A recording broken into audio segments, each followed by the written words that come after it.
దేవుడు ఎలా ఉంటాడు? మన టాపిక్ ఏంటంటే దేవుడు ఎలా ఉంటాడు.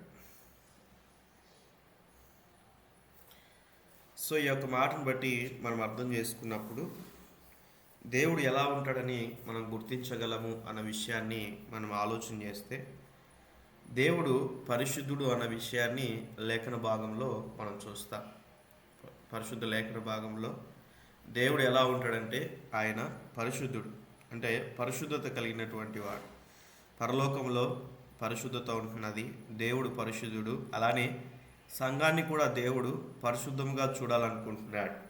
అందుకే మనం ఎఫెసీయులకు రాసిన పత్రికలో లేఖన భాగంలో మనం చూస్తే మనమందరం కూడా పరిశుద్ధుల సహవాసముగాను, అలానే నిర్దోషముగాను పరిశుద్ధముగాను దేవుని యొక్క సన్నిధిలో ఉండాలని దేవుడు ఆశిస్తున్నట్లుగా లేఖన భాగంలో మనం చూస్తాం. కొన్ని విషయాలు మనం చదువుకొని మనం ముందుకు వెళ్దాం. ఎవరైనా బైబిల్ దగ్గర ఉన్నటువంటి వారు యెషయా గ్రంథం 8వ అధ్యాయం 20వ వచనాన్ని చదివి వినిపింప చేయగలరు. యెషయా గ్రంథము 8వ అధ్యాయము 20వ వచనం. ఈ మాటలు వినే ముందు ఒక 2-3 వచనాలు మనం చదువుకొని మనం ముందుకు వెళ్దాం.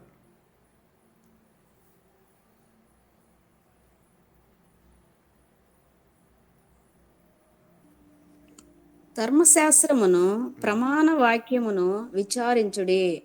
ఈ వాక్య ప్రకారము వారు బోధించని ఎడల వారికి అరుణోదయము కలుగదు. సో ఈ యొక్క మాటను మనం చూస్తే ధర్మశాస్త్రాన్ని, దేవుని యొక్క వాక్యాన్ని సరైన రీతిగా చెప్పే రీతిగా ఉండాలి. ఒకవేళ దేవుని యొక్క వాక్యాన్ని సరైన రీతిగా చెప్పుకోకుండా ఉన్నట్లయితే అక్కడ ఉన్నటువంటి కట్టడను బట్టి, దేవుడిచ్చినటువంటి మాటను బట్టి వారికి అరుణోదయం ఉండదు అన్న విషయాన్ని మనం చూస్తాం. దాన్ని బిబ్లికల్ వేలో వివిధ రకాలుగా మనం లేఖన భాగాన్ని మనం చూడొచ్చు. యోహాను సువార్త 5వ అధ్యాయము 39వ వచనాన్ని కూడా మనం చూద్దాం. యోహాను సువార్త 5వ అధ్యాయము 39. లేఖనముల యందు మీకు నిత్య జీవము కలదని తలంచుచు వాటిని పరిశోధించుచున్నారు. అవే నన్ను గూర్చి సాక్ష్యమిచ్చుచున్నవి. లేఖనముల యందు మీకు నిత్య జీవం కలదని తలంచుచు వాటిని పరిశోధించుచున్నారు, అవే నన్ను గూర్చి సాక్ష్యం ఇచ్చుచున్నవి. అంటే ఈ యొక్క మాటను బట్టి మనం చూస్తే లేఖనాల్ని మనం ఎప్పుడైతే లేఖనాల్లో జీవం ఉంటున్నది, నిత్య జీవం ఉంటున్నది, దేవుని యొక్క వాక్యాన్ని మనం చదివినప్పుడు ఆ నిత్య జీవానికి మనం వారసులం అవుతాము. ఆ నిత్య జీవాన్ని అనుగ్రహించేటువంటి దేవుని యొక్క సన్నిధిలో మనం ఉంటున్నాం అన్న విషయాన్ని మనం జ్ఞాపకం ఉంచుకోవాలి. కాబట్టి ఆ యొక్క దేవుని యొక్క సన్నిధిలో ఉన్నటువంటి మనమందరం కూడా ఆ నిత్య జీవాన్ని పొందుకోవడానికి దేవుని యొక్క వాక్యాన్ని పరిశోధించుచున్నాము అన్న విషయాన్ని మనం చూస్తూ ఉన్నాం. కాబట్టి ఫర్ ఎగ్జాంపుల్ మీకు అర్థం అవడానికి మనం చూస్తే బైబిల్ గ్రంథంలో మనం క్షుణ్ణంగా మనం అర్థం చేసుకున్నప్పుడు ఒక మాట ఉంటుంది. ఏంటంటే యెహోవా గ్రంథమును పరిశీలించి చదవాలి. యెహోవా గ్రంథమును పరిశీలించి చదవాలన్న విషయాన్ని కూడా మనం చూస్తాం. అదే రీతిగా క్రొత్త నిబంధనలో కూడా పౌలు శీలలు ప్రకటించినటువంటి ఆ యొక్క బోధ, పౌలు శీలలు ప్రకటించినటువంటి ఆ యొక్క సువార్త ఆ రీతిగా ఉన్నదో లేదో అని ఒక ప్రాంతంలో ఉన్నటువంటి సంఘం వారు ఏం చేశారంటే లేఖనాలు ఉన్నట్లుగా వీరు బోధించారా లేదా అని వారు చెప్పినటువంటి వాటిని బట్టి వారు పరిశీలించారంట. ఈ యొక్క విషయాన్ని మనం జ్ఞాపకం చేసుకోవాలి. అలాగున్నవో లేవో అని. అందుకే ఎందుకు ఈ మాట మీకు గుర్తుకు చేస్తా ఉన్నానంటే ప్రస్తుత దినాల్లో విచ్చలవిడిగా అనగా రకరకాలైనటువంటి పరిస్థితుల్లో మరి వాట్సాప్లో కావచ్చు, ఫేస్బుక్లో కావచ్చు, ట్విట్టర్లో కావచ్చు, ఇంకా ఇన్స్టాగ్రామ్లో కావచ్చు, ఇంకా ఫేస్బుక్లో, యూట్యూబ్లో కావచ్చు, ఇక గూగుల్ మీట్లో కావచ్చు, జూమ్లో కావచ్చు, మెనీ ప్లాట్ఫామ్స్. సో చాలా ప్లాట్ఫామ్స్లో దేవుని యొక్క వాక్యం అనేటువంటిది ప్రకటింపబడతా ఉంది. కానీ అందరూ కూడా సత్యాన్ని సరైన రీతిగా వివరించట్లేరు. ఈ విషయాన్ని జ్ఞాపకం ఉంచుకోవాలి. ఏది సత్యమో ఏది అసత్యమో గ్రహించేటట్లుగా ప్రతి ఒక్కరూ కూడా మీ యొక్క వ్యక్తిగత జీవితంలో, మీరు కలిగి ఉన్నటువంటి భక్తి జీవితంలో దేవుని యొక్క వాక్యాన్ని చదువుతూ పరిశీలించేటువంటి వారుగా ఉండాలి. ఏదో సేవకులు చెప్పిన విషయాలన్నీ కూడా కరెక్ట్ అని మీరు తీసుకోవడానికి వీల్లేదు. ఈ విషయాన్ని మీరు జ్ఞాపకం చేసుకోవాలి. అందుకే వాక్యానుసారమైనటువంటి బోధలో పెరగడం అనేటువంటిది చాలా ప్రాముఖ్యమైనటువంటిది అన్న విషయాన్ని మీకు గుర్తుకు చేస్తూ ఉన్నాను. ఈ భూమి మీద రకరకాలైనటువంటి బోధలు ఉంటున్నాయి. అయితే సత్యమైనటువంటి బోధలో మనం నిలిచి ఉండాలి. ఆ నిత్య జీవానికి వెళ్ళేటువంటి మార్గంలో మనం నడుచున్నట్లుగా దేవుని యొక్క వాక్యాన్ని పరిశీలిస్తూ దేవుని యొక్క వాక్యాన్ని సరైన రీతిగా అర్థం చేసుకుంటూ చదవాలని ప్రభు పేరిట మనం చేస్తూ ఉన్నాం. అలానే పేతురు రాసిన 2వ పత్రికలో ఒక మాట చదువుకొని మనం ఈ దినాన క్లాస్ని ప్రారంభించుకుందాం. పేతురు రాసిన 2వ పత్రిక 1వ అధ్యాయం 19వ వచనాన్ని మనం చూస్తే,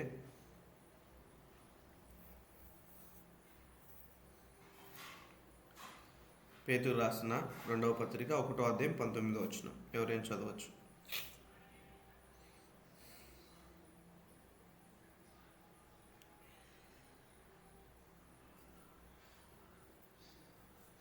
మరియు ఇంతకంటే స్థిరమైనటువంటి ప్రవచన వాక్యము మనకున్నది. తెల్లవారి వేకు చుక్క మీ హృదయములలో ఉదయించు వరకు ఆ వాక్యము చీకటి గల చోటున వెలిగించు దీపమై ఉండునట్లున్నది. దాని యందు మీరు లక్ష్యముంచిన ఎడల మీకు మేలు. అందరు చూసారండి దేవుని యొక్క వాక్యాన్ని. ఈ మాటను బట్టి మనం చూస్తే ఈ యొక్క లేఖన భాగం బట్టి స్థిరమైనటువంటిది దేవుని యొక్క వాక్యం. ఈ విషయాన్ని మనం జ్ఞాపకం చేసుకోవాలి. ఈ స్థిరమైనటువంటి దేవుని యొక్క వాక్యం అనేటువంటిది ఎక్కడ ఉండాలంటే మన హృదయాల్లో దేవుని యొక్క వాక్యాన్ని నివసింప చేయాలి. ఎప్పుడైతే ఆ వాక్యం మనలో ఉంటుందో చీకటి గల చోట్ల ఎక్కడెక్కడైతే పాపం ఉంటుందో, ఎక్కడెక్కడైతే చీకటి ఉంటుందో, ఎక్కడెక్కడైతే అంధకారం ఉంటుందో, ఎక్కడెక్కడైతే దురాత్మల శక్తులు ఉంటాయో, ఎక్కడెక్కడైతే చేతబడి శక్తులు పని చేస్తూ ఉంటాయో, ఇవన్నీ కూడా దేవుని యొక్క వాక్యము మన జీవితాల్లో ఉన్నప్పుడు అవన్నీ మన జీవితాల్లో ఏలుబడి చేయలేవన్న విషయాన్ని మనం అర్థం చేసుకోవాలి. ఈ యొక్క విషయాన్ని మనం అర్థం చేసుకోవాలి. అందుకే దేవుని యొక్క వాక్యం ఎలా ఉందంటే దీపమై ఉన్నట్లుగా ఉన్నది అన్న విషయాన్ని మనం చూస్తూ ఉన్నాం. ఎప్పుడైతే దేవుని యొక్క వాక్యం పైన మనం దృష్టి ఉంచుతామో ఆ యొక్క ఉన్నటువంటి విధానమును బట్టి మేలు కలుగుతుంది అన్న విషయాన్ని మనం ఇక్కడ మనం చూస్తూ ఉన్నాం. కాబట్టి ఈ మాటలు ఆలకిస్తున్న ప్రతి ఒక్కరు కూడా దేవుని యొక్క వాక్యం వింటే మేలు కలుగుతుంది, దేవుని యొక్క వాక్యం మన హృదయంలో ఉంటే మేలు కలుగుతుంది అన్న విషయాన్ని జ్ఞాపకం ఉంచుకోవాలి. ఎప్పుడు మనకు మేలు కలుగుతుందండి చెప్పండి? ఎప్పుడు మనకు మేలు కలుగుతుంది? దేవుని యొక్క వాక్యం విన్నప్పుడు మేలు కలుగుతుంది. దేవుని యొక్క వాక్యము విన్నప్పుడు, దేవుని యొక్క వాక్యం మన హృదయంలో ఉన్నప్పుడు మనకి మేలు కలుగుతుంది అన్న విషయాన్ని మనం చూస్తూ ఉన్నాం. కాబట్టి ఆ మేలు కలగాలంటే దేవుని యొక్క వాక్యం అందు మనము లక్ష్యం ఉంచాలి అన్న విషయాన్ని మనం చూస్తాం. లక్ష్యం ఉంచాలి. ఇప్పుడు చూడండి, రన్నింగ్ రేస్ పెడతారు, పరిగెత్తే పందెం. ఆ పరిగెత్తే పందెం పెట్టినప్పుడు ఆ వ్యక్తి గోలు ఎక్కడి వరకు అయితే పరిగెత్తాలో ఆ యొక్క ఉన్నటువంటి దాన్ని గుర్తుపెట్టుకొని అక్కడి వరకు కూడా అలసట వచ్చినప్పటికీ కూడా పరిగెత్తుతూ ఒక లక్ష్యాన్ని గురిపెట్టుకొని తను పరిగెత్తుకుంటూ ముందుకు వెళ్తారు. మీకు కూడా స్త్రీలుగా ఉన్నవారు, పురుషులుగా ఉన్నవారికి కొన్ని లక్ష్యాలు ఉంటాయి జీవితంలో. ప్రతిరోజు కూడా కొన్ని లక్ష్యాలు ఉంటాయి, ప్రతి నిమిషం కూడా కొన్ని లక్ష్యాలు పెట్టుకుంటారు. ఒక సంవత్సరానికి కొన్ని లక్ష్యాలు పెట్టుకుంటారు. అంటే ఒక గురి, ఒక గోల్ అనేటువంటిది ఉంటుంది. వాటిని అచీవ్ చేసుకోవడానికి, వాటిని పొందుకోవడానికి వివిధ రకాలుగా ప్రయత్నం చేస్తూ ఉంటారు. ఫర్ ఎగ్జాంపుల్ మనం అర్థం చేసుకున్నట్లయితే 10th క్లాస్ ఎగ్జామ్స్ కొరకు ఎన్ని సంవత్సరాలు చదువుతారండి? ఎన్ని రోజులు చదువుతారు ఉన్నటువంటి పిల్లలు 10th పాస్ అవ్వడానికి? చెప్పండి, ఎన్ని రోజులు చదువుతారు? నేనే ఆన్సర్ ఇచ్చాను. ఎవరికి అనుకూలత లేదా మాట్లాడడానికండి?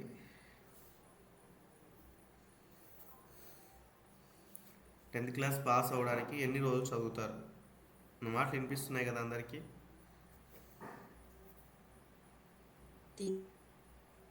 ఇయర్స్ చదువుతారు. ఎన్ని ఇయర్స్? మీకు అనుకూలత లేకపోతే మెసేజ్ అయినా చేయొచ్చు, నేను చూసుకోగలను.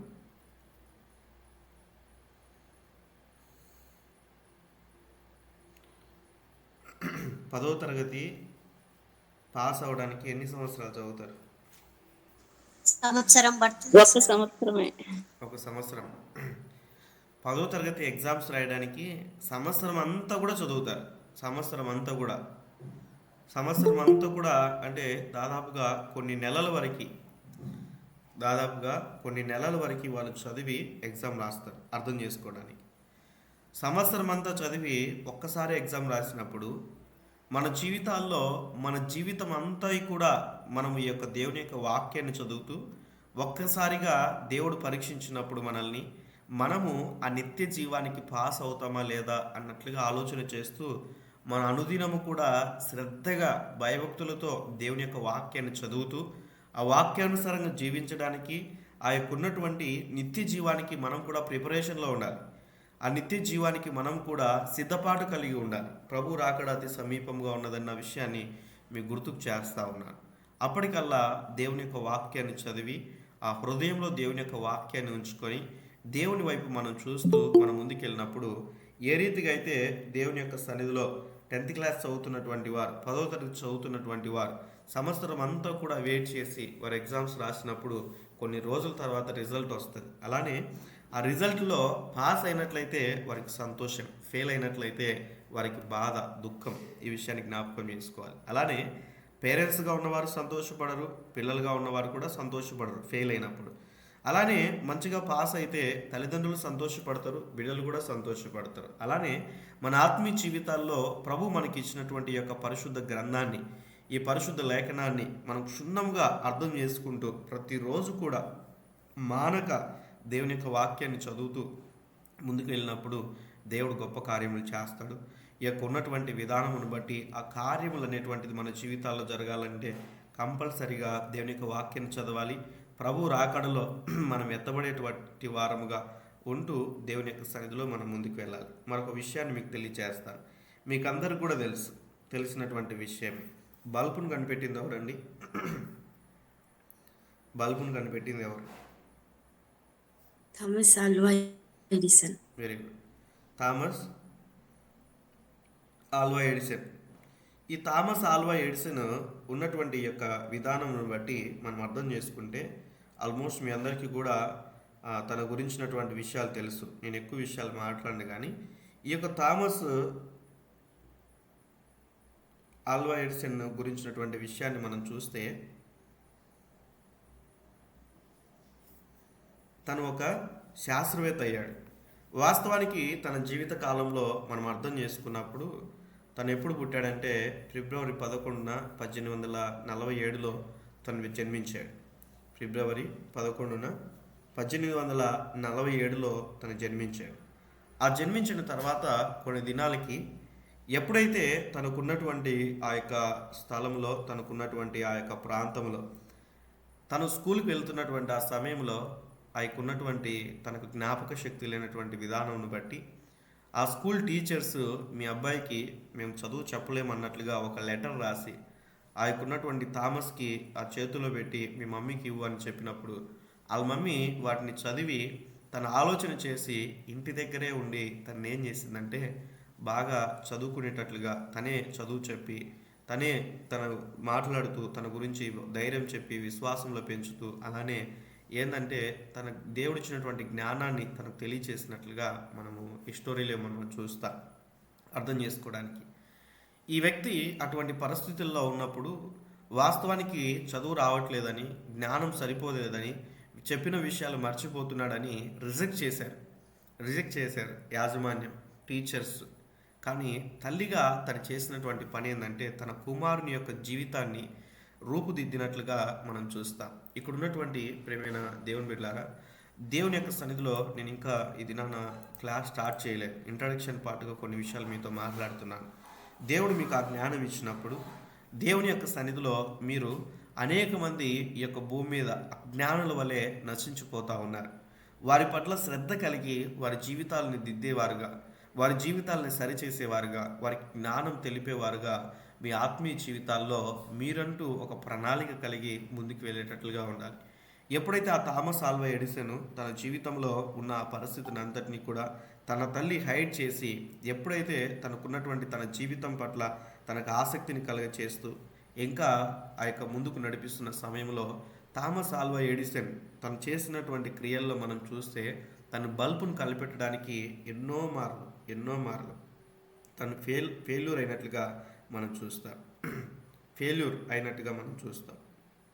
ఎన్నిసార్లు ఫెయిల్యూర్ అయ్యాడండి?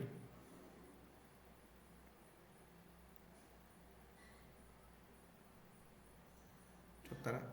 గుర్తుందా? 99 times అన్న. హ్మ్. ఇంకా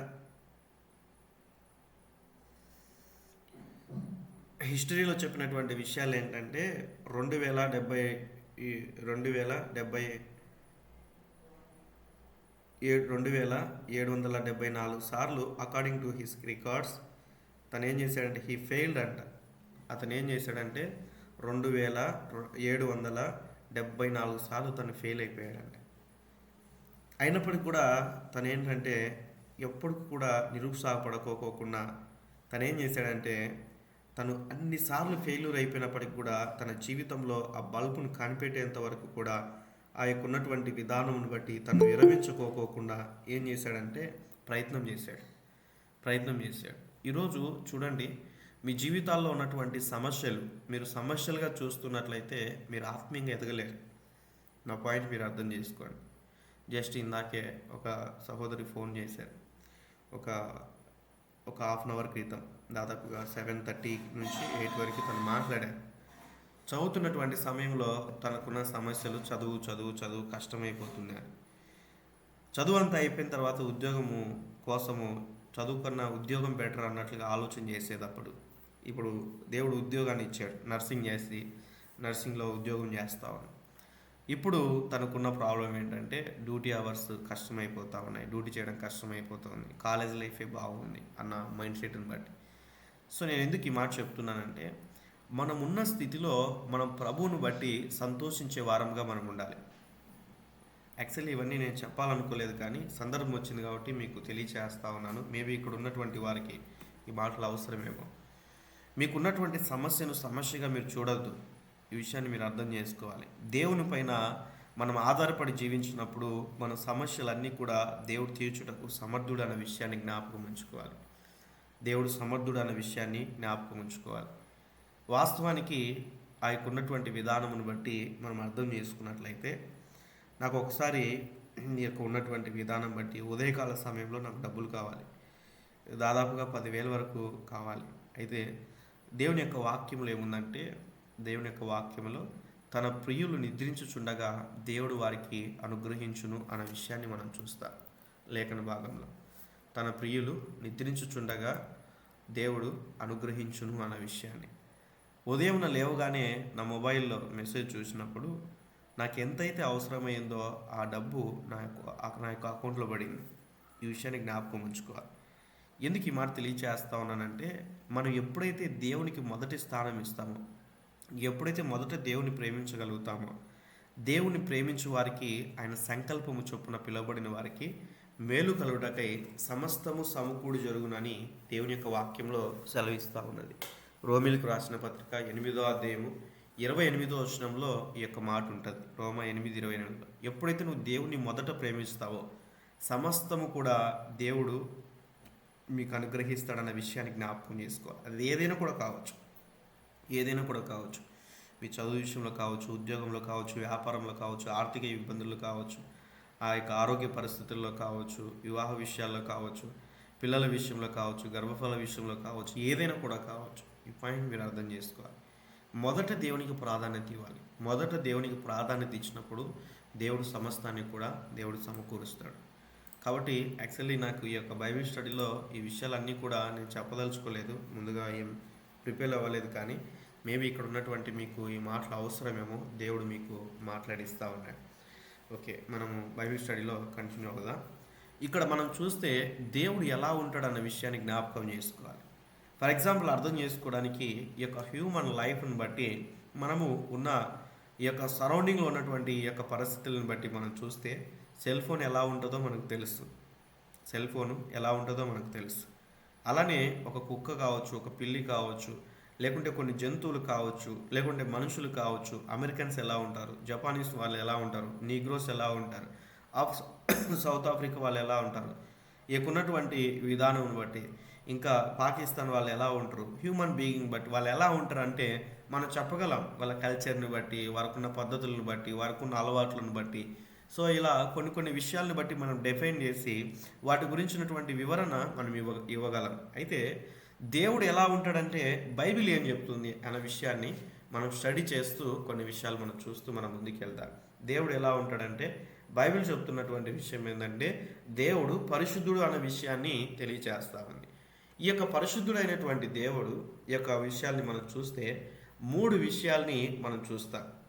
ఈ పరిశుద్ధుడైనటువంటి దేవుడు ఎలా ఉంటున్నాడు అన్న విషయాన్ని చూస్తే మనము వ్యక్తిగతముగా వ్యక్తిత్వాన్ని మనం చూడాలి. దేవుడు పరిశుద్ధుడు అన్న విషయాన్ని మనం చూస్తూ ఉన్నాం. దేవుడు ఎలా ఉంటాడు అన్న విషయంలో మనం చూస్తే మొదటిది ఆయన వ్యక్తిత్వాన్ని మనం అర్థం చేసుకోవాలి. సెకండ్ పాయింట్ ఏంటంటే ఆయన గుణములు మనం అర్థం చేసుకోవాలి. థర్డ్ పాయింట్ ఏంటంటే ఆయన పనులని మనం అర్థం చేసుకోవాలి. మళ్ళీ రిపీట్ చేస్తూ ఉన్నాను. దేవుడు ఎలా ఉంటాడంటే దేవుడు పరిశుద్ధుడు అన్న విషయాన్ని మనం చూస్తూ వచ్చాం. అయితే ఆయన పరిశుద్ధుడైనటువంటి దేవుడు ఎలా మనం అర్థం చేసుకోవాలంటే ఆయన వ్యక్తిత్వాన్ని మనం చూడాలి, ఆయన గుణములను మనం చూడాలి, అలానే ఆయన యొక్క పనులను కూడా మనం చూడాలి. అర్థం చేసుకోవడానికి మీకు ఒక మాట చెప్తాను. అర్థం చేసుకోవడానికి ఒక మాట. ఇప్పుడు ఫర్ ఎగ్జాంపుల్ మీ యొక్క సరౌండింగ్లో ఉన్నటువంటి కొంతమంది డాక్టర్స్ కావచ్చు, లేకుంటే పోలీసులు కావచ్చు, లేకుంటే మీ స్నేహితులు కావచ్చు, మీకు బాగా క్లోజ్గా ఉన్నటువంటి ఆ యొక్క ఫ్రెండ్స్ కావచ్చు, ఎవరైనా కూడా కావచ్చు. ఎగ్జాంపుల్గా మీరు మీ ఊహల్లో ఒక పర్సన్ని మీరు చూస్ చేసుకోండి, లేకుంటే ఒకరిని ఊహించుకోండి. అలా ఊహించుకుంటూ ఉన్నప్పుడు ఆ వ్యక్తిత్వం గురించి తెలుసుకున్నప్పుడు ఏంటంటే అసలు ఆయన ఎవరు, వ్యక్తిత్వం అంటే ఫర్ ఎగ్జాంపుల్ ఒక వ్యక్తి మీ దగ్గరకు వచ్చాడు, అసలు నువ్వెవరు అని అడుగుతాం మనం. కొత్త వ్యక్తి అయితే నువ్వెవరంటే అప్పుడు ఆయన పుట్టు పూర్వోత్తరాలన్నీ కూడా చెప్తాడు. సో నేను సో అండ్ సో, నేను పలానా ఊరు పలానా ప్రాంతం, సో నేను ఇక్కడ నుంచి వచ్చాను అక్కడ నుంచి వచ్చాను అన్నట్లుగా కొంచెం ఇన్ఫర్మేషన్ అనేటువంటిది వారు ఇస్తారు. అయితే అలానే ఆ వ్యక్తి మంచివాడా కాదా అన్న విషయం మీకు తెలియాలంటే ఆ యొక్క ఉన్నటువంటి ఆ వ్యక్తిలో ఉన్నటువంటి గుణాలు మీకు తెలియాలి. ఫర్ ఎగ్జాంపుల్ మీ కుటుంబంలో ఉన్నవారు కావచ్చు, లేకుంటే ఇరుగు పొరుగు వారు కావచ్చు, మీ స్నేహితులు కావచ్చు, బంధువులు కావచ్చు, అలానే సంఘంలో ఉన్నటువంటి విశ్వాసులు కావచ్చు. వారి యొక్క క్యారెక్టర్ అనేటువంటిది మనం ఎప్పుడు గమనిస్తామంటే వారిని మనం అబ్జర్వ్ చేసినప్పుడు, లేకుంటే వారు చేసేటువంటి వారు జీవించేటువంటి విధానం అనేటువంటిది, వాళ్ళ గుణాలు ఎలా ఉన్నాయి, గుణం ఎలా ఉంది, క్యారెక్టర్ ఎలా ఉంది అన్న విషయాన్ని మనం పరిశీలన చేయాలి. అప్పుడు మనకు అర్థమవుతుంది. థర్డ్ పాయింట్ ఏంటంటే ఆ యొక్క ఉన్నటువంటి వారి గుణములు చూడాలంటే ఏంటంటే వారి యొక్క యాక్షన్ ఎలా ఉంది, లేకుంటే వారి పనులు ఎలా ఉంటున్నాయి, వారు చేసేటువంటి ఆ యొక్క పనులు ఎలా ఉంటున్నాయి అన్న విషయాన్ని మనం అర్థం చేసుకుంటూ మనం ముందుకు వెళ్ళాలి. అలానే అప్పుడే వారు మంచివారా, లేకుంటే ఆ వ్యక్తి ఎవరు, ఆ వ్యక్తి మంచివాడా కాదా, ఆ వ్యక్తి చెడ్డవాడా కాదా అన్న విషయం మనకు అర్థమవుతుంది తనకున్నటువంటి విధానం బట్టి. ఓవరాల్గా ఇక్కడ మనం చూస్తే ఇక్కడ కూడా గాడ్ గురించి, దేవుని గురించి మనం డిఫైన్ చేసినప్పుడు 3 విషయాలు మనం గమనించాలి. ఒకటి ఏంటంటే వ్యక్తిత్వం, రెండవది ఏంటంటే గుణం, మూడవది ఏంటంటే పనులు. చదువుతారు ఎవరైనా స్క్రీన్లో ఉన్న విషయాలు? వ్యక్తిత్వము, గుణము, పనులు. వ్యక్తిత్వము, గుణము, పనులు. ఇప్పుడు మనము దేవుని గురించినటువంటి విషయాలు మనం చూస్తే, దేవుని గురించినటువంటి విషయాలు కొన్ని విషయాలు మనం చూస్తూ మనం ముందుకు వెళ్దాం. చదవండి ఎవరైనా ఒకరు, స్క్రీన్ కనిపిస్తున్న విషయాలు.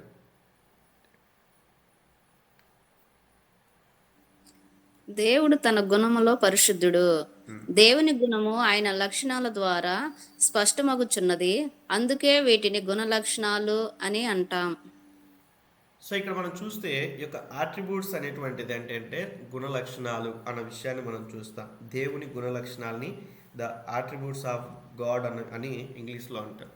సో ఇక్కడ మనం చూస్తే God is Holi in his character అనే విషయాన్ని మనం చూస్తే తన జీవిత విధానంలో, తనకున్నటువంటి విధానంలో మనం చూస్తే ఈ యొక్క గుణములో దేవుడు ఎవరంటే పరిశుద్ధుడు. ఈ గుణములో దేవుడు ఎవరంటే పరిశుద్ధుడు. దేవుని గుణము ఆయన లక్షణాల ద్వారా, ఆయనకి ఏ లక్షణాలు ఉన్నాయి దాన్ని బట్టి దేవుడు ఏంటంటే మనం అర్థం చేసుకోవడానికి స్పష్టంగా మనకు అర్థమవుతుంది అనే విషయాన్ని మనం చూస్తాం. సో కొన్ని విషయాలు మనం అర్థం చేసుకున్నట్లయితే దేవుని యొక్క గుణాల గురించి, దేవుడు ఎలా ఉంటాడు, మనం ఆయన నిజంగా తెలుసుకోవచ్చా, లేకుంటే ఆయన తెలుసుకున్నట అంత ప్రాముఖ్యమా? పౌలు గారు అనేక విషయాల్లో పరిభాషల్లో దేవుని యొక్క మర్మమని, మానవ జ్ఞానానికి ఆయన అతీతుడని దేవుని యొక్క వాక్యంలో కొన్ని విషయాలు తెలియజేశారు. ఒకవైపు మనం నేర్చుకుంటామన్న విషయాన్ని కూడా తెలియజేస్తూ రోమీయులకు రాసిన పత్రిక 11వ అధ్యాయం 33వ వచనంలో ఒక మాట అంటాడు. చదవండి ఈ మాటని. రోమీయులకు రాసిన పత్రిక 11వ అధ్యాయం 33వ వచనం ఎవరైనా.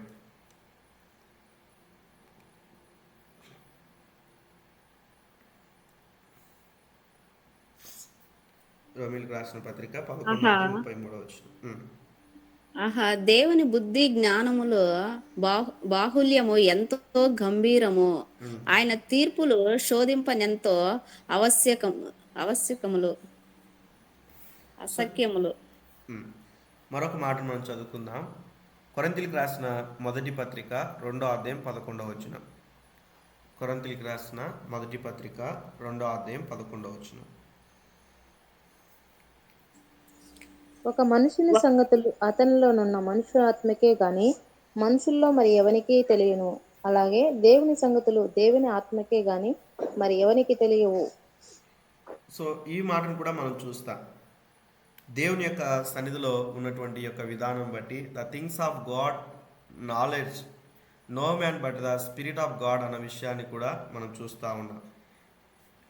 ఈ యొక్క మాటను బట్టి మరొక 2 వచనాలు చదివి మనం కొన్ని విషయాలు మనం ముందుకెళ్తే, ఇర్మియా గ్రంథం 9వ అధ్యాయం 24వ వచనం ఒకరు చదవండి. మరొకరు హెబ్రీలకు రాసిన పత్రిక 1వ అధ్యాయం 1-2 వచనాలు చదవండి. ఇర్మియా గ్రంథము 9వ అధ్యాయం 24, హెబ్రీలకు రాసిన పత్రిక 1వ అధ్యాయం 1-2 వచనాలు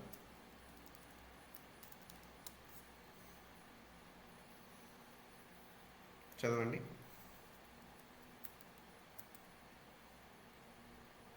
ఇర్మియా 9:24 బ్రదర్. అవునా? అతిశయించువాడు దేనిని బట్టి అతిశయింపవలెననగా భూమి మీద కృప చూపుచు నీతి న్యాయములు జరిగించుచున్న యెహోవాను నేనే అని గ్రహించి నన్ను పరిశీలనగా తెలుసుకున్నట్టును బట్టియే అతిశయింపవలెను. అట్టి వాటిలో నేను ఆనందించువాడనని యెహోవా సెలవిచ్చుచున్నాడు. ఎట్టి వాటిలో ఆయన ఆనందిస్తూ ఉన్నాడంటే, విశ్వాసులందరూ కూడా దేవుని గూర్చి ఎదుగుటలో, అలానే దేవుని బట్టి అతిశయించినప్పుడు, దేవుని పరిశీలించి దేవుని అర్థం చేసుకున్నప్పుడు, అప్పుడు ఏంటంటే విశ్వాసులు ఆత్మీయంగా ఎదుగుతారంట. అలానే మనం చూస్తే దేవుడు వారిని బట్టి ఆనందిస్తాడంట. ఈ విషయాన్ని జ్ఞాపకం చేసుకోవాలి. బైబిల్ చదవని వారిని బట్టి దేవుడు ఆనందించాడు. దేవుని యొక్క వాక్యాన్ని నేర్చుకోవడానికి ఇష్టపడని వారి గురించి దేవుడు ఆనందించాడు. ఎవరైతే బైబిల్ చదువుతారో, ఎవరైతే వాక్యాన్ని పరిశీలిస్తారో, వాక్యాన్ని ఎవరైతే చదువుతారో వారిని బట్టి దేవుడు సంతోషిస్తాడు. ఇప్పుడు మీరందరూ కూడా వాక్యం పట్ల ఆసక్తి కలిగి మీరు జాయిన్ అయ్యారు. మిమ్మల్ని బట్టి కూడా దేవుడు సంతోషిస్తాడు. ఆమేన్ చెప్పండి. మిమ్మల్ని బట్టి కూడా దేవుడు ఏం చేస్తున్నాడు? సంతోషిస్తూ ఉన్నాడు. ఎందుకంటే మీకు ఎన్ని పరిస్థితులు ఉన్నా, ఏ పరిస్థితుల్లో ఉన్నా కూడా దేవుని సన్నిధికి, దేవుని యొక్క వాక్యానికి మీరు ఇచ్చినటువంటి ఆ యొక్క చోటును బట్టి అన్న విషయాన్ని జ్ఞాపకం ఉంచుకోవాలి. అలానే అవకాశం ఇస్తున్నటువంటి మీరు, ఆసక్తితో జాయిన్ అవుతున్నటువంటి మీరు, శ్రద్ధతో దేవుని యొక్క వాక్యాన్ని విని చెప్తున్నటువంటి విషయాల్ని హృదయంలోనికి మనం ఎప్పుడైతే భద్రపరుచుకుంటామో అప్పుడు ఇంకా దేవుడు బహుగా సంతోషించేటువంటి విధానాన్ని మనం చూస్తాం. హెబ్రీ 1:1-2 వచనాల్లో కూడా మనం చూస్తే, ఈ యొక్క ఉన్నటువంటి మాటను బట్టి మనం చూస్తే ఈ యొక్క ప్రపంచాన్ని గురించి మనం చదువుకుందాం. చదవండి.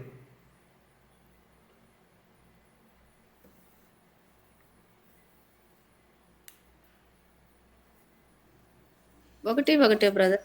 అవునా? పూర్వకాలమందు నానా సమయములలోను నానా విధములుగాను ప్రవక్తల ద్వారా మన పితరులతో మాట్లాడిన దేవుడు ఈ దినముల అంతమందు కుమారుని ద్వారా మనతో మాట్లాడెను. ఆయన ఆ కుమారుని సమస్తమునకును వారసునిగా నియమించెను. ఆయన ద్వారా ప్రపంచములను నిర్మించెను. సో ఇక్కడ మనం చూస్తే దేవుని యొక్క సన్నిధిలో దేవుని సహాయం లేకుండా ఆయన అర్థం చేసుకోవడం అనేటువంటిది కావచ్చు. ఆయన అర్థం చేసుకోవడము ఎలా ఉంటుందంటే, దేవుని సహాయం లేకుండా ఆయన అర్థం చేసుకోవడం అనేటువంటిది పుట్టు గుడ్డివాడు లేకుంటే పుట్టుకతో చెవిటివాడు తన చుట్టూ ఉండేటువంటి ప్రపంచాన్ని వివరించడానికి చేసే ప్రయత్నం లాగా ఉంటుందన్నమాట. ఇక్కడ మనం చూస్తే దేవుని యొక్క వాక్యాన్ని దేవుని సహాయం లేకోకుండా మనం అర్థం చేసుకున్నట్లయితే, దేవుని సహాయం లేకోకుండా మనం అర్థం చేసుకోలేమన్న విషయాన్ని జ్ఞాపకం చేసుకోవాలి.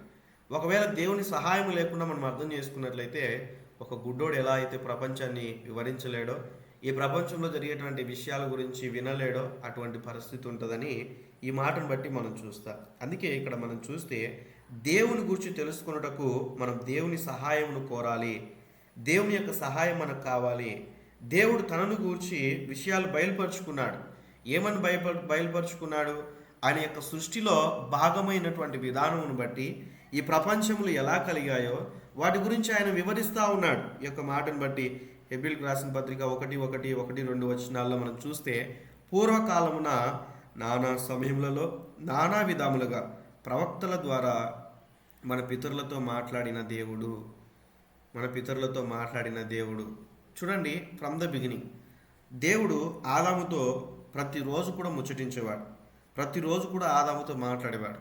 అలా ఎప్పుడైతే ఆదాములో తన జీవితంలో ఎప్పుడైతే పాపానికి చోటు ఇచ్చారో ఆదాము హవ్వలు, వెంటనే దేవుని యొక్క సన్నిధిలోంచి వారిని వెలివేసినట్లుగా మనం చూస్తాం. తదుపరి కొంతమందిని దేవుడు ఏర్పరచుకున్నట్లుగా మనం చూస్తాం. కొంతమంది నాయకుల్ని ఏర్పరచుకున్నాడు, ఆయనకున్నటువంటి న్యాయాధిపతులను ఏర్పరచుకున్నాడు, రాజులను ఏర్పరచుకున్నాడు, ప్రవక్తలను ఏర్పరచుకున్నాడు. సో ఇలా దేవుడు ఆ యొక్క విధానంను బట్టి, దేవుడు ఆయా పరిస్థితులను బట్టి అనేకులతో మాట్లాడుతున్నట్లుగా మనం చూస్తాం. అయితే ఆ దినముల ఇక్కడ మనం చూస్తే ఆ దినముల అంతమందు కుమారుని ద్వారా మనతో మాట్లాడెను అన్న విషయాన్ని మనం చూస్తా ఉన్నాం. ఆయన ఆ కుమారుని సమస్తమునకును వారసునిగా నియమించెను, ఆయన ద్వారానే సమస్తము కూడా కలిగి ఉంటున్నాయి అన్న విషయాన్ని మనం చూస్తా ఉన్నాం. కలిగి ఉంటున్నాయి ఇక్కడ మీరు అర్థం చేసుకోవాలి. ఆయన ద్వారానే సమస్తము కలిగి ఉంటున్నాయి అంటే ఒక పనిని మనం చూస్తాం అక్కడ. మనం ఆల్రెడీ ఇక్కడ 3 విషయాలు మనం చూస్తూ వచ్చాం. దేవుని గురించినటువంటి యొక్క విషయాల్ని మనం చూస్తే, మనం చూస్తే లేఖన భాగంలో ఉన్నటువంటి యొక్క మాటను బట్టి ఈ యొక్క వ్యక్తిత్వాన్ని మనం అర్థం చేసుకోవాలి. అలానే ఆయన యొక్క గుణం ఏంటో కూడా మనము అర్థం చేసుకోవాలి. అలానే ఆయన యొక్క పనులు కూడా ఏంటో అర్థం చేసుకోకుండా దేవుని మనం సరైన రీతిగా అర్థం చేసుకోలేము. ఫస్ట్ ఏంటంటే దేవుడు ఎవరో మనం అర్థం చేసుకోవాలి. అలానే దేవుని గుణాలేంటో మనం అర్థం చేసుకోవాలి. ఆయన చేసేటువంటి పనులు ఏంటో అర్థం చేసుకోవాలి. అప్పుడే మన జీవితాల్లో మనం చూస్తే దేవుడు పరిశుద్ధుడని మన జీవితాల్లో ఆయనను సరైన రీతిగా మనం అర్థం చేసుకోవడానికి మనకి ఎంతగానో వీలుంటుందన్న విషయాన్ని మీకు గుర్తు చేస్తా ఉన్నా. స్క్రీన్లో ఉన్నటువంటి విషయాలు చదవండి ఎవరైనా ఒకరు.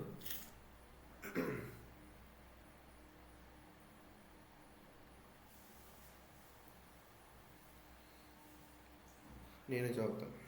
దేవుని గుణ లక్షణాలు, దేవుని గుణాలు మరియు దేవుని చర్యల మధ్య వ్యత్యాసం ఉంది.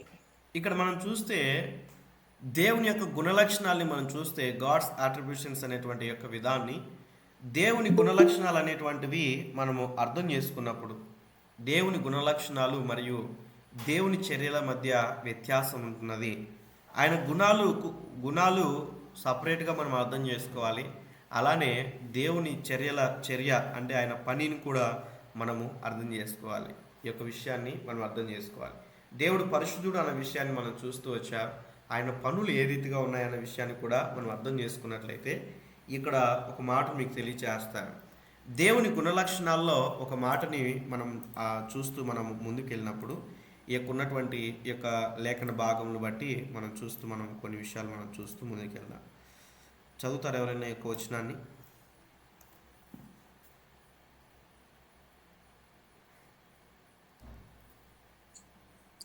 ఆకాశమందైనను భూమి మీదనైనను దేవతలు అనబడినవి ఉన్నను మనకు ఒక్కడే దేవుడున్నాడు. ఆయన తండ్రి, ఆయన నుండి సమస్తమును కలిగెను, ఆయన నిమిత్తము మనమున్నాము. మరియు మనకు ప్రభువు ఒక్కడే, ఆయన యేసుక్రీస్తు.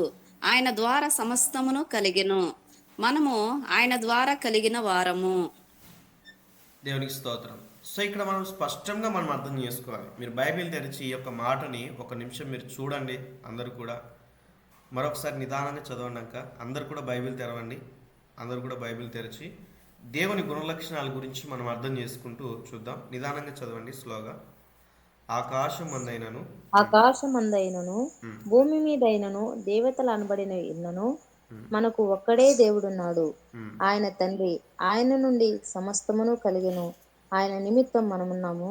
మరియు మనకు ప్రభు ఒక్కడే, ఆయన యేసుక్రీస్తు. ఆయన ద్వారా సమస్తము కలిగెను, మనం ఆయన ద్వారా కలిగిన వారము.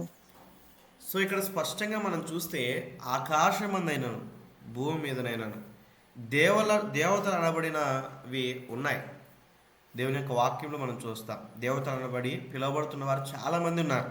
ప్రస్తుత దినాల్లో మనం చూస్తే 3 దేవతలని ఇంకా ఆయా రీతిలుగా అనేక విషయాలు మనం చూస్తాం ఈ ఉన్నటువంటి విధానమును బట్టి. అయితే మనకు ఒక్కడే దేవుడు అనే విషయాన్ని మనం చూస్తాం. ఆయనే తండ్రి. అలానే ఆయన నుండి సమస్తం కలిగింది, ఆయన నిమిత్తము మనమున్నాం. ఆయనే సమస్తానికి కారణభూతుడు. మనం కలుగ చేయబడ్డానికి కూడా ఆయనే కారకుడు.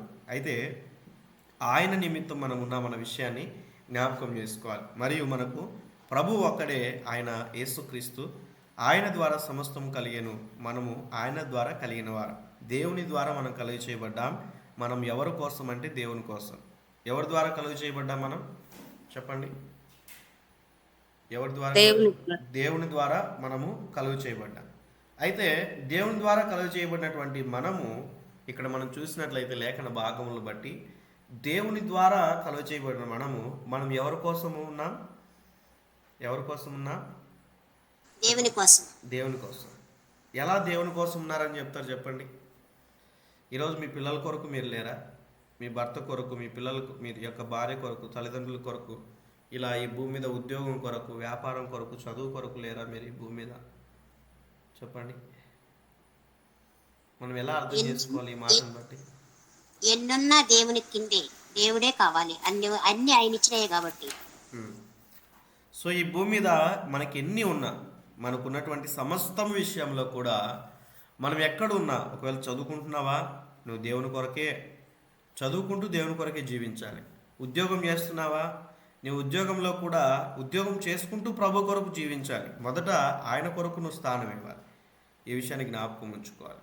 భర్త విషయంలో కావచ్చు, భార్య విషయంలో కావచ్చు, పిల్లల విషయంలో, తల్లిదండ్రుల విషయంలో, పరిచయ విషయంలో కావచ్చు, దేని విషయంలో అయినా కూడా మొదట మనం ఎవరి కొరకు ఈ భూమి మీద ఉన్నామంటే దేవుని కొరకు, ఆయన రాజ్యం కొరకు, ఆయనతో కలిసి నివాసం చేయడానికి. ఎందుకంటే మనమందరం కూడా ఆయన యొక్క పిల్లలమై ఉంటున్నాం.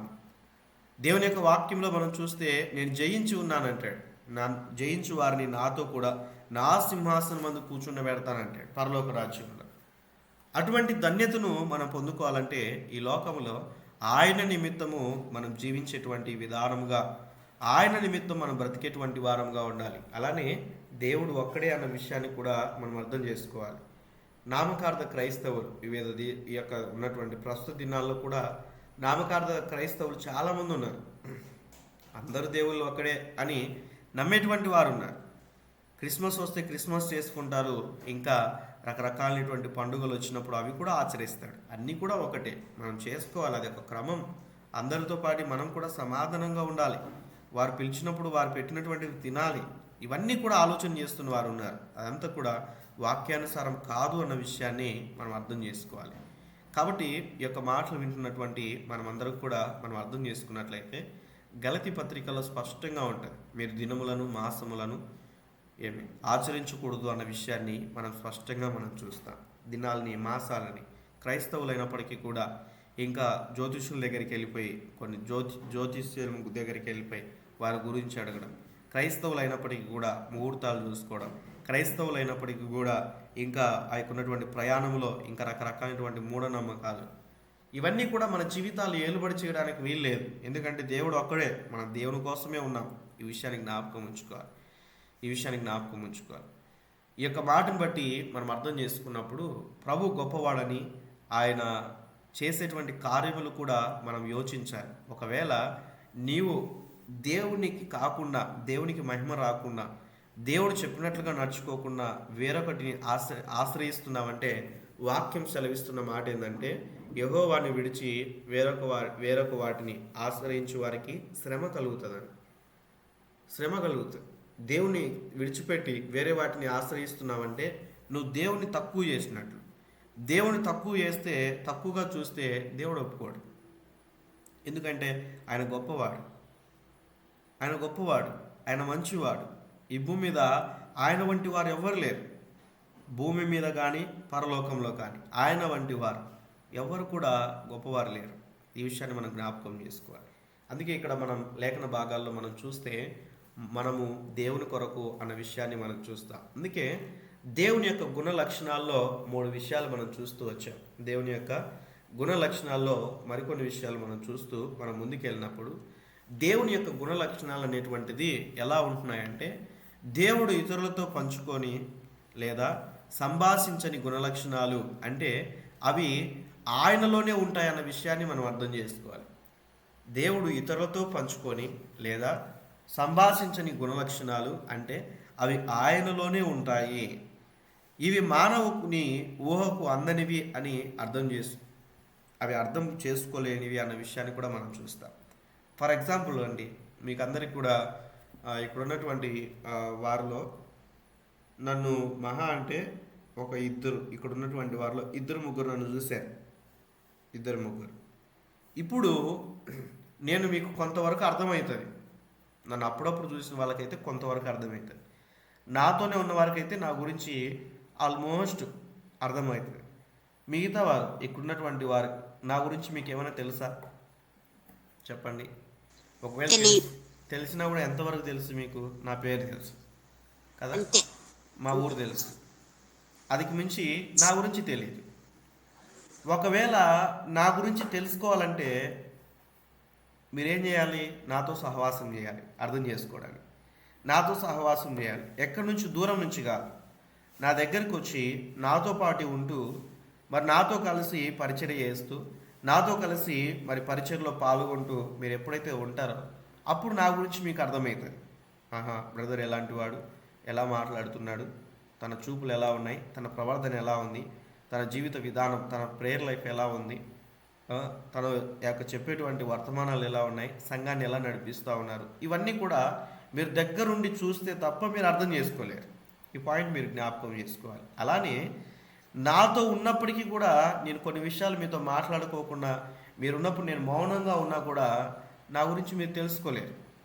దేవుని యొక్క వాక్యాన్ని సరైన రీతిగా అర్థం చేసుకున్నట్లయితే దేవుడు ఇతరులతో పంచుకొని లేదా సంభాషించని గుణలక్షణాలు అంటే ఇవి ఆయనలోనే ఉంటాయి, ఇవి మానవుని ఊహకు అందనివి, అర్థం చేసుకోలేనివి అన్న విషయాన్ని మనం చూస్తాం. అందుకే దేవుని యొక్క గుణలక్షణాల్లో దేవుడు చూడండి, సంఘం గురించినటువంటి విషయాలు అది ఒక మర్మముగా తన హృదయంలో ఉంచుకున్నాడు. అది అవసరమైనప్పుడు దేవుడు ఏం చేశాడు? సంఘానికి రివీల్ చేశాడు. దేవుని యొక్క రాకడ గురించిన విషయాలు చూడండి, అవి కూడా కొన్ని విషయాలు మర్మంగా వచ్చాయి. పౌలు గారి ద్వారా వాటిని రివీల్ చేశాడు. పరలోకం గురించినటువంటి విషయాలు కూడా అవి మర్మంగా ఉంచాడు. యోహాను, భక్తుడైనటువంటి యోహాను ద్వారా అనేక విషయాలు రివీల్ చేశాడు. ఈ పాయింట్ మీరు క్యాచ్ చేయాలి. ఎందుకు అందరూ గ్రహించలేకపోయారు? ఎందుకు అందరికీ కూడా తెలియచేయబడలేదు? చెప్పండి, మీ యొక్క సమాధానం ఏంటి చెప్పండి. ఎందుకు అందరికి కూడా తెలుసుకోలేకపోయారు? ఎందుకు అందరికి కూడా దేవుడు కూడా చెప్పుకోకుండా ఉన్నాడు? చెప్పండి, ఏమై ఉండొచ్చు? ఒకవేళ తప్పైనా పర్లేదు, మీరు మాట్లాడచ్చు. యోహాను అతనికి దేవునికి ప్రియమైన కుమారుడు, దేవునితో ఎక్కువ సహవాసం చేసింటాడన్నా. యోహాను దేవుడు ఎక్కువగా ప్రేమిస్తూ ఉన్నాడు, ఒక పాయింట్. అలానే దేవునితో కూడా యోహాను మంచి సహవాసం కలిగి ఉన్నాడు. మీరు బైబిల్లో మీరు చదివినట్లయితే యేసుక్రీస్తు ప్రభుల వారు ఎక్కడికి వెళ్ళినా కూడా ముగ్గురిని వెంట పెట్టుకుని వెళ్ళేవారు. ముగ్గురిని ఎవరెవరు చెప్తారా? యోహాను, యాకోబు, పేతురు. ఎక్కడికి వెళ్ళినా కూడా వెరీ గుడ్, దేవుడు మిమ్మల్ని దీవించును గాక. ఈ ముగ్గురిని చూడండి, ఆయనకున్నటువంటి బైబిల్లో ఒక 3-4 సందర్భాల్లో ఈ విషయం రాయబడి ఉంటుంది. ఎక్కడికి వెళ్ళినా పేతురు, అలానే యోహాను, యాకోబు, ఈ ముగ్గురు కూడా వెళ్ళినప్పుడు ఆ ముగ్గురులో ఖచ్చితంగా, నా పాయింట్ మీరు అర్థం చేసుకోండి, ఆ ముగ్గురులో ఖచ్చితంగా ఎవరున్నారు? యోహాను ఉన్నారు.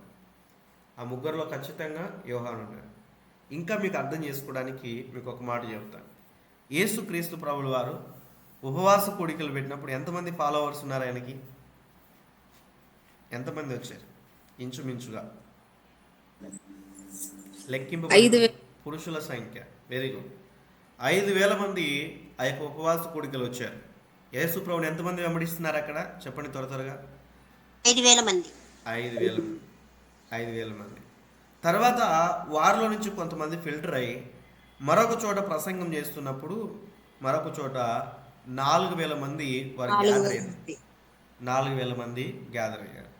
అందులో నుంచి మళ్ళీ కొంతమంది ఫిల్టర్ చేస్తే దేవుని వెంబడించిన వారు ఎంతమంది అంటే కేవలము 400 మంది. అందులో నుంచి మళ్ళీ ఫిల్టర్ చేస్తే ప్రభువుని వెంబడించిన వారు ఎంతమంది అంటే 70 మంది.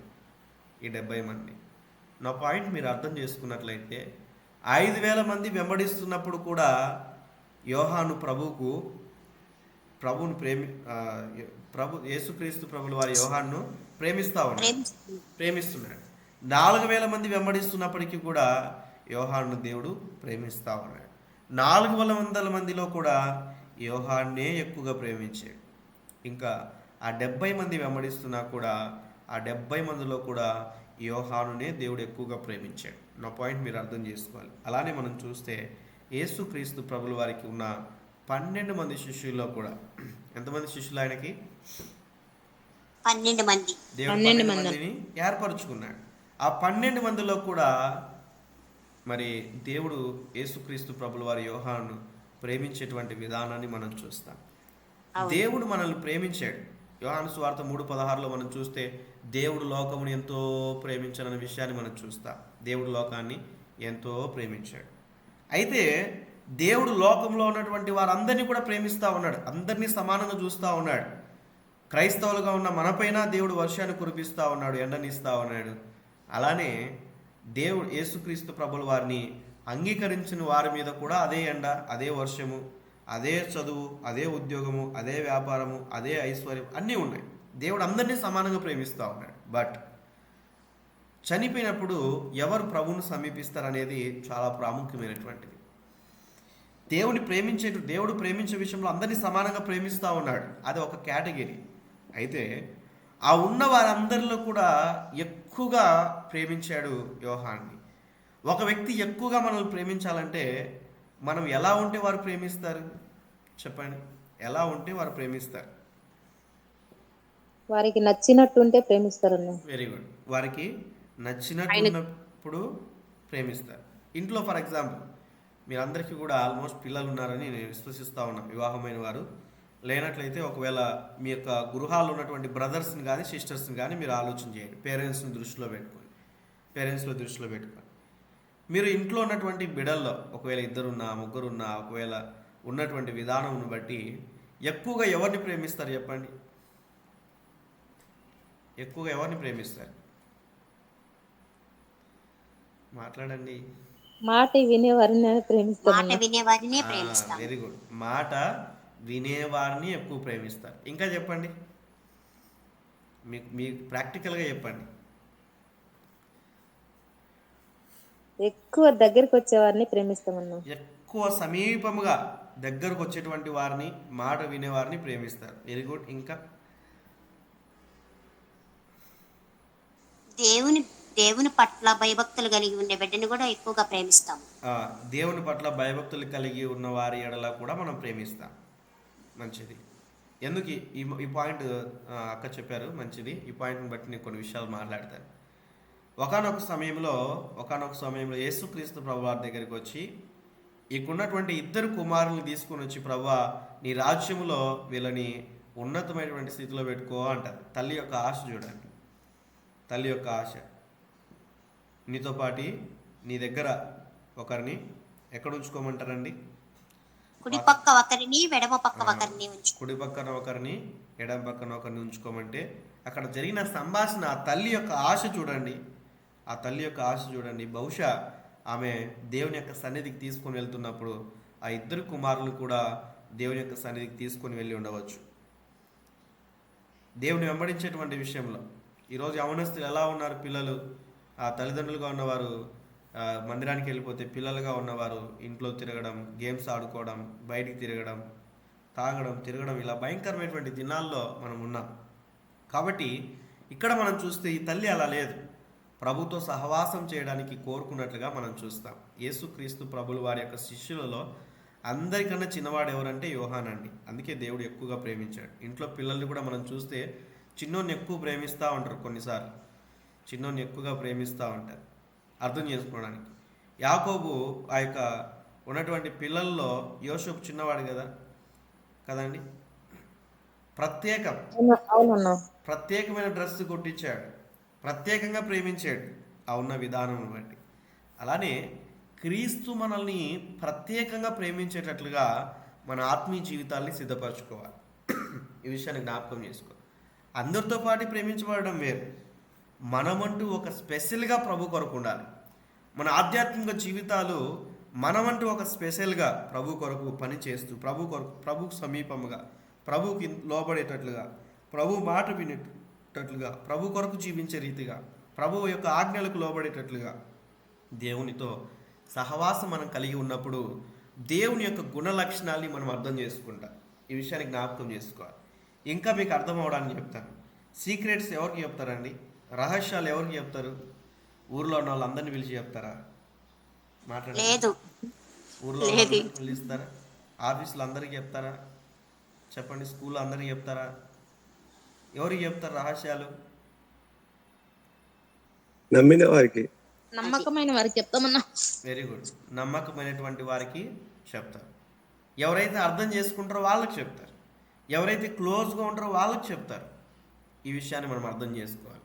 అలానే దేవుని యొక్క గుణలక్షణాలు మనం తెలుసుకోవడానికి దేవుని యొక్క వాక్యానికి మనం సమీపించి, దేవుని యొక్క వాక్యం అనేటువంటిది మన హృదయంలో ఉంచుకున్నప్పుడు దేవుని యొక్క సన్నిధిలో దేవుడు తనను గురించినటువంటి మర్మములు ఆయన మనకు బయలుపరుస్తాడు. ఈ విషయాన్ని జ్ఞాపకం చేసుకోవాలి. అలా కాకుండా ఉన్నట్లయితే బైబిల్ చేతిలో పట్టుకొని ఎన్ని సంవత్సరాలు దేవుని మందిరానికి వెళ్తూ వస్తూ వాక్యాన్ని చదువుకోకుండా, వాక్యాన్ని పరిశీలించుకోకుండా, వాక్యాన్ని అర్థం చేసుకోకుండా దేవుని ప్రేమను మీరు కనుగొనలేరు. ఈ విషయాన్ని జ్ఞాపకం ఉంచుకోవాలి. అందుకే దేవుడు ఇతరులతో పంచుకోలేని కొన్ని విషయాలు ఉన్నాయి, సంభాషించని కొన్ని విషయాలు ఉన్నాయి. అంటే అవి ఆయనలోనే ఉంటాయి. అవి మానవుని యొక్క ఊహకు అవి అందనివి. దేవుడు పంచుకోవాలంటే నువ్వు దేవునితో సహవాసం చేయాలి. దేవుడు నీతో పంచుకోవాలంటే, దేవుడు నీకు తెలియచేయాలంటే కంపల్సరీగా దేవునితో సహవాసం చేసేటువంటి రీతిగా ఉండాలి. ఊరికి వెళ్తూ వస్తూ ఉంటే దేవుడు నీకు రివీల్ చేయడు. దేవునితో సన్నిహితంగా ఉన్నప్పుడు దేవుడు మీతో మాట్లాడతాడు. దేవుని యొక్క లక్షణాలు, దేవుని యొక్క కార్యాలు అనేటువంటివి మన జీవితంలో జరగడానికి అవి ఉపయోగపడతాయి అనే విషయాన్ని జ్ఞాపకం ఉంచుకోవాలి. మంచిది. అయితే ఈ యొక్క పంచుకుంటున్నటువంటి గుణాలని మనం చూస్తే, ఇక్కడ ఉన్నటువంటి విధానం బట్టి ఇక్కడ 3 విషయాలు మనం చూస్తూ ఉన్నాం. దేవుని యొక్క గుణ లక్షణాలు ఎలా ఉంటాయి మనం చూస్తూ ఉన్నాం. దేవుని యొక్క లక్షణాల్లో 3 విషయాలు మనం చూసాం. ఇక్కడేమో దేవుని ఎలా అర్థం చేసుకోవాలి, వ్యక్తిత్వాన్ని అర్థం చేసుకోవాలి, అంటే దేవుడు ఎవరన్న విషయాన్ని అర్థం చేసుకోవాలి. అలానే గుణములేంటి, ఆయన పనులేంటి కూడా మనం అర్థం చేసుకోవాలి. ఈ యొక్క గుణ లక్షణాల్లో మళ్ళీ ఇక్కడ ఉన్నటువంటి కొన్ని విషయాలు మనం చూస్తే, వ్రాయబడినటువంటి యొక్క విధానం బట్టి మనం చూస్తే దేవుడు ఎవరు, దేవుడు పంచుకున్నటువంటి గుణలక్షణాలు ఏంటి, ఇక్కడ ఉన్నటువంటి విధానం బట్టి మనం చూస్తే ఈ యొక్క అనంతం అన్న విషయాన్ని మనం చూస్తాం, అదృశ్యత అన్న విషయాన్ని కూడా మనం చూస్తాం, మార్పు లేనితనం అన్న విషయాన్ని కూడా మనం చూస్తాం, సార్వభౌమత్వం అన్న విషయాన్ని కూడా మనం చూస్తాం. ఈ యొక్క విషయాలను బట్టి దేవుని మనం గుణలక్షణాలను ఎలా మనం అర్థం చేసుకోవాలి అన్న విషయాన్ని మనం వివరించుకున్నట్లయితే దేవుడు ఎవరు, దేవుడు స్వయంభవుడు. అలానే మనం కొన్ని విషయాలు మనం చూస్తే దేవుని యొక్క మాటలు బట్టి మనం చూసినప్పుడు దేవుని యొక్క నిత్యత్వం ఏంటో కూడా మనం అర్థం చేసుకుంటూ మనం ఉండాలి. కొంతమంది అంటారు, అన్ని జనులు, దేవుడు ఎక్కడున్నాడు, దేవుడు అంటే చూపియు అంటారు. చూపియు అన్నానికి మనం ఏం చూపిస్తాం కదా. దేవుని మనం అర్థం చేసుకోవాలి. దేవుని మనము అర్థం చేసుకోవాలి. అర్థం చేసుకోలేటువంటి వారు ఎలా దేవుణ్ణి అర్థం చేసుకుంటారు? ఈ విషయాన్ని జ్ఞాపకం చేసుకోవాలి. ఒక 2 వచనాలు మనం చదువుకుందాం. ఆదికాండం 31వ అధ్యాయము 29వ వచనాన్ని చదవండి. ఆదికాండము 31వ అధ్యాయం 29వ వచనం.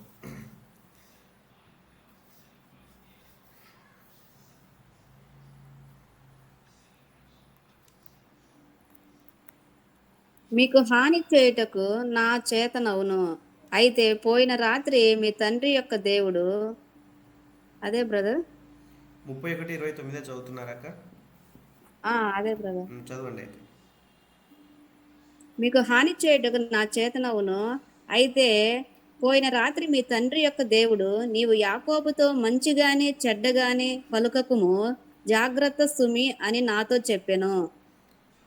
సో ఇక్కడ మనం చూస్తే లేఖన భాగంలో ఈ యొక్క మాటను చూస్తాం. దీని యొక్క అర్థాన్ని మనం గ్రహించినప్పుడు ద్వితీయోపదేశకాండము 28వ అధ్యాయంలో ఉన్న విషయాన్ని మనం అర్థం చేసుకోవాలి. 28వ అధ్యాయం 32వ వచనం.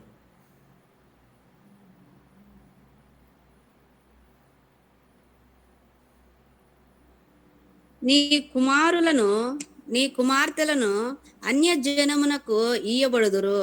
వారి నిమిత్తము నీ కన్నులు దినమెల్లా చూచి చూచి క్షీణించిపోవును గాని నీ చేతనేమియూ కాకపోవును. 17వ అధ్యాయం మొదటి వచనం చదవండి. ఆదికాండం 17వ అధ్యాయం మొదటి వచనం.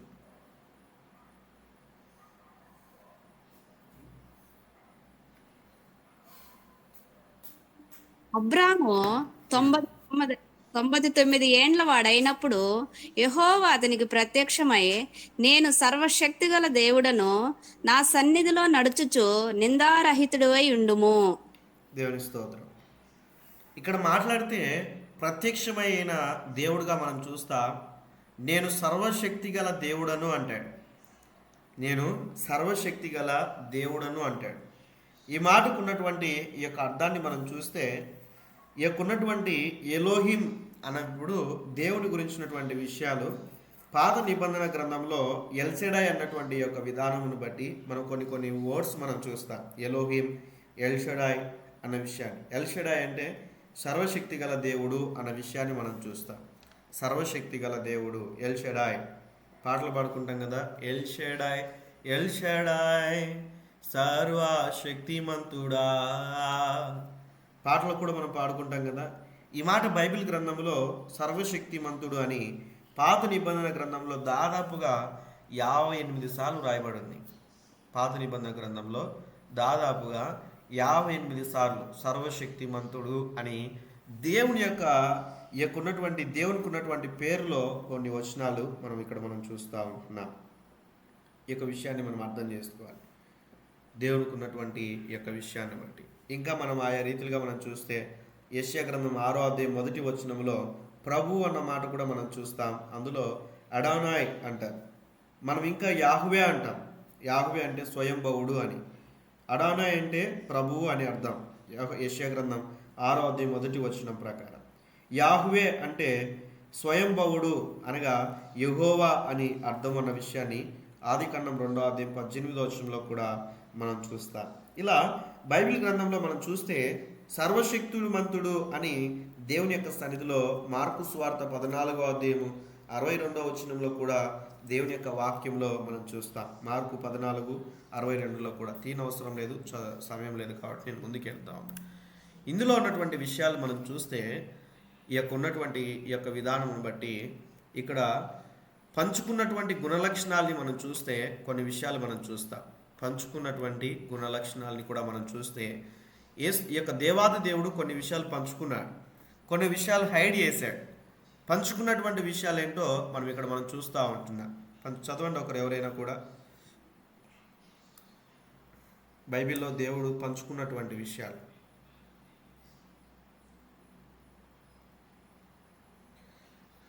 స్క్రీన్ కనిపిస్తున్న విషయాలు చదవండి. కోపం, నిజాయితీ, మంచితనం, దయ, కృప, ప్రేమ, అత్యాసక్తి, తెలివి, జ్ఞానం, సహనం. సో ఇక్కడ మనం చూస్తే కొన్ని యాట్రిబ్యూట్స్ మనం చూస్తూ ఉన్నాం. పంచుకున్నటువంటి గుణలక్షణాలు మనం చూస్తూ ఉన్నాం. కోపం కావచ్చు, నిజాయితీ కావచ్చు, మంచితనం కావచ్చు, దయ, కృప, ప్రేమ, అత్యాసక్తి, తెలివి, జ్ఞానము, సహనం.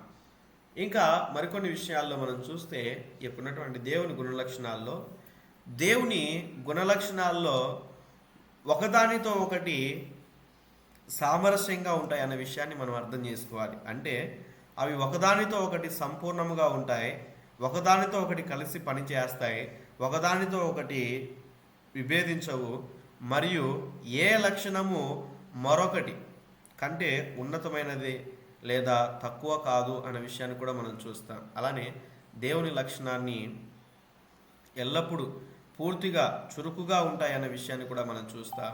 కాబట్టి దేవుడు ఇక్కడ రాయబడినటువంటి విధానం బట్టి మరొకరితో విభేదించుకోకుండా న్యాయముగా మరియు ప్రేమగా ఉండగలడు. ఇది దేవుని సరళతను ప్రదర్శిస్తుంది అనే విషయాన్ని మనం అర్థం చేసుకుంటున్నాం.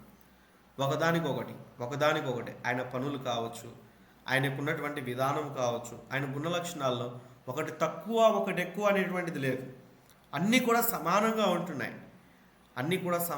ఉంటున్నాయి. అలానే విభేదాలు కలిగించేటట్లుగా లేవు. ఉన్నతమైనటువంటిది ఒకటి, తక్కువైనటువంటిది ఒకటి లేదు. ఆయన ప్రేమ కావచ్చు, ఉన్నటువంటి యొక్క విధానమును బట్టి మనం చూస్తే ఆయన కోపం కావచ్చు, దేవుడు కొంతమందిని కోపడ్డాడు. నిజాయితీగా జీవించే విషయంలో కావచ్చు, మంచితనం, దయ, కృప, ప్రేమ, అత్యాసక్తి, తెలివి, జ్ఞానం, సహనం, అన్ని విషయాల్లో కూడా దేవుడు సంపూర్ణుడు అన్న విషయాన్ని మనం చూస్తూ ఉన్నాం. అనగా పూర్తిగా చురుకుగా ఉంటాయి ఆయన యొక్క లక్షణాలన్నీ కూడా. దేవుడు న్యాయముగా మరియు ప్రేమగా ఉండగలడు. ఇది దేవుని సరళతను ప్రదర్శిస్తుంది అన్న విషయాన్ని కూడా మనం చూస్తాం. అందుకే యోహాను పత్రిక మనం దేవుని నిజమైన మార్గంలో చూస్తాము అన్న విషయాన్ని మనం చూస్తాం. మనము దేవుని నిజమైనటువంటి మార్గంలో చూస్తాం ఎప్పుడు? దేవుని సరిగా అర్థం చేసుకున్నాం. అందుకే యోహాను రాసిన మొదటి పత్రిక 3వ అధ్యాయము 2వ వచనంలో మనం చూస్తే, యోహాను రాసిన మొదటి పత్రిక 3వ అధ్యాయం 2వ వచనం. ప్రియులారా, ఇప్పుడు మనము దేవుని పిల్లలము ఉన్నాము. మనమిక ఏమవుదుమో అది ఇంకా ప్రత్యక్షపరచబడలేదు గాని ఆయన ప్రత్యక్షమైనప్పుడు ఆయన ఉన్నట్లుగానే ఆయనను చూతుము గనుక ఆయనను పోలియుందుమని ఎరుగుదుము. దేవునికి స్తోత్రం. ఇక్కడ స్పష్టంగా మాట్లాడుతూ ఉన్నాడు. ఈ యోహాను ఎన్ని పత్రికలు, మొత్తం బైబిల్లో ఎన్ని పుస్తకాలు రాశారండి? 4 ఇంకా 4. 4 ప్రకటన గ్రంథం కూడా యోహానే రాసిందన్న, మర్చిపోయినా. ఓకే. మొత్తము యోహాను సువార్త, యోహాను రాసిన మొదటి పత్రిక, యోహాను రాసిన 2వ పత్రిక, యోహాను రాసిన 3వ పత్రిక, ప్రకటన గ్రంథం, మొత్తం 5. మంచిది. జస్ట్ మీకు షార్ప్గా ఉండడానికి, లేకుంటే కొంచెం ఇన్ఫర్మేషన్ ఏదైనా కావచ్చు. ఇంతగా దేవునితో సహవాసం చేస్తున్నటువంటి తనకి దేవుడు అనేక విషయాలు బయలుపరిచినట్లుగా మనం చూస్తూ ఉన్నాం. ఇప్పటి వరకు కూడా మనం చాలా విషయాలు చూస్తూ వచ్చాం. అందుకే ఇక్కడ ఉన్నటువంటి యొక్క మాటను బట్టి మనం చూస్తే, ప్రియులారా, ఇప్పుడు మనము దేవుని పిల్లలమై ఉన్నాం. ఎప్పుడు? రక్షింపబడినప్పుడు దేవుని పిల్లలమై ఉన్నాం. రక్షింపబడినటువంటి మనము దేవుని పిల్లలం. మనం ఇక మీదట ఏమవుదామో అది ఇంకా ప్రత్యక్షపడలేదు.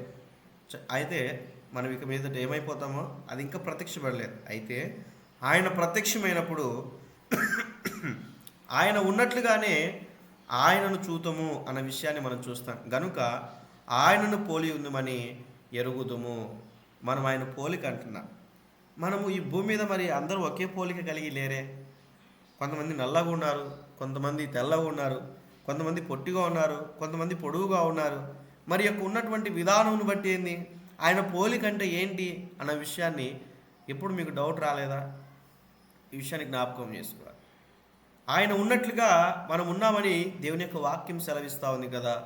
అంటే ఇక్కడ దేవుడిచ్చినటువంటి ఆత్మ, ఆ యొక్క ఆత్మ అనేటువంటిది, దేవుడిచ్చినటువంటి యొక్క లైఫ్ అనేటువంటిది దేవుడు అందరికీ కూడా సమానంగా ఇచ్చినాడు అన్న విషయాన్ని మనం అర్థం చేసుకోవాలి. ఆయన స్వరూపంలో మనల్ని కూడా దేవుడు కలగ చేశాడు. ఆ మనస్సుని దేవుడు మనకిచ్చాడు. ఈ యొక్క విషయాన్ని జ్ఞాపకం ఉంచుకోవాలి. ఇక్కడ కూడా మనం అర్థం చేసుకున్నప్పుడు, ఆయన ప్రత్యక్షమైనప్పుడు మనము కూడా ఆయనను పోలి ఉంటాం అని మనం ఎరుగుదాము. మనకు కూడా ఈ యొక్క శరీరంలో మార్పు కలుగుతాయి. అందుకే దేవుని యొక్క సన్నిధిలో కొరింథీయులకు రాసిన పత్రికలో పౌలు గారు మాట్లాడతారు, ఈ యొక్క శరీరము ఈ యొక్క ఉన్నటువంటి విధానమును బట్టి మహిమా శరీరముగా మార్చబడుతుంది అన్నట్లుగా. అలానే తెస్సలోనికీయులకు రాసిన మొదటి పత్రికలో కూడా దేవుని యొక్క రాకడ గురించినటువంటి విషయాలు, చాలా విషయాలు బయలుపరచబడినట్లుగా లేఖన భాగంలో మనం చూస్తాం. అందుకే ఇక్కడ మనం చూస్తే, మనం ఎవరమంటే ఆయన పిల్లలము. మనం దేవుని ఎప్పుడు మనం చూస్తామంటే, దేవుడు ప్రత్యక్షమైనప్పుడు మనం చూస్తాం. దేవుడు ప్రత్యక్షమైనప్పుడు చూస్తాం. ఆయన గుణలక్షణాలు తెలుసుకోవాలంటే బైబిల్ని మనం చదువుతాం. ఆయన గుణాలను మనం చదువుకుంటాం. ఆయన యొక్క అదే రీతిగా ఆయన యొక్క చర్యలు, లేకుంటే ఆయన పనులు కూడా మనం దేవుని యొక్క వాక్యాన్ని చదివి మనం అర్థం చేసుకుంటాం. దేవుని చూడాలంటే దేవుడు ప్రత్యక్షమైనప్పుడు దేవుని మనం డైరెక్ట్గా చూస్తామన్న విషయాన్ని మనం అర్థం చేసుకోవాలి. కాబట్టి బైబిల్ చదువుతున్నప్పుడు ఆయన ఎలా ఉంటాడో, ఆయన యొక్క గుణలక్షణాలు ఏంటో, ఆయన పనులు ఏంటో ఇవి మనం తెలుసుకోవాలి. ఆయన వ్యక్తిత్వం ఏంటో మనం తెలుసుకోవాలి. ప్రభువును చూడడానికి మనం సిద్ధపడాలి. ఈ భూమి మీద నేను ఎప్పుడు చెప్తూ ఉంటాను, ఎన్నిసార్లు లేకుంటే ఎన్ని సంవత్సరాల నుంచి దేవుని యొక్క మందిరానికి వెళ్తున్నాం అనేది ఇంపార్టెంట్ కాదు. దేవునితో ఎంత సహవాసం చేస్తున్నాం అనేది ఇంపార్టెంట్.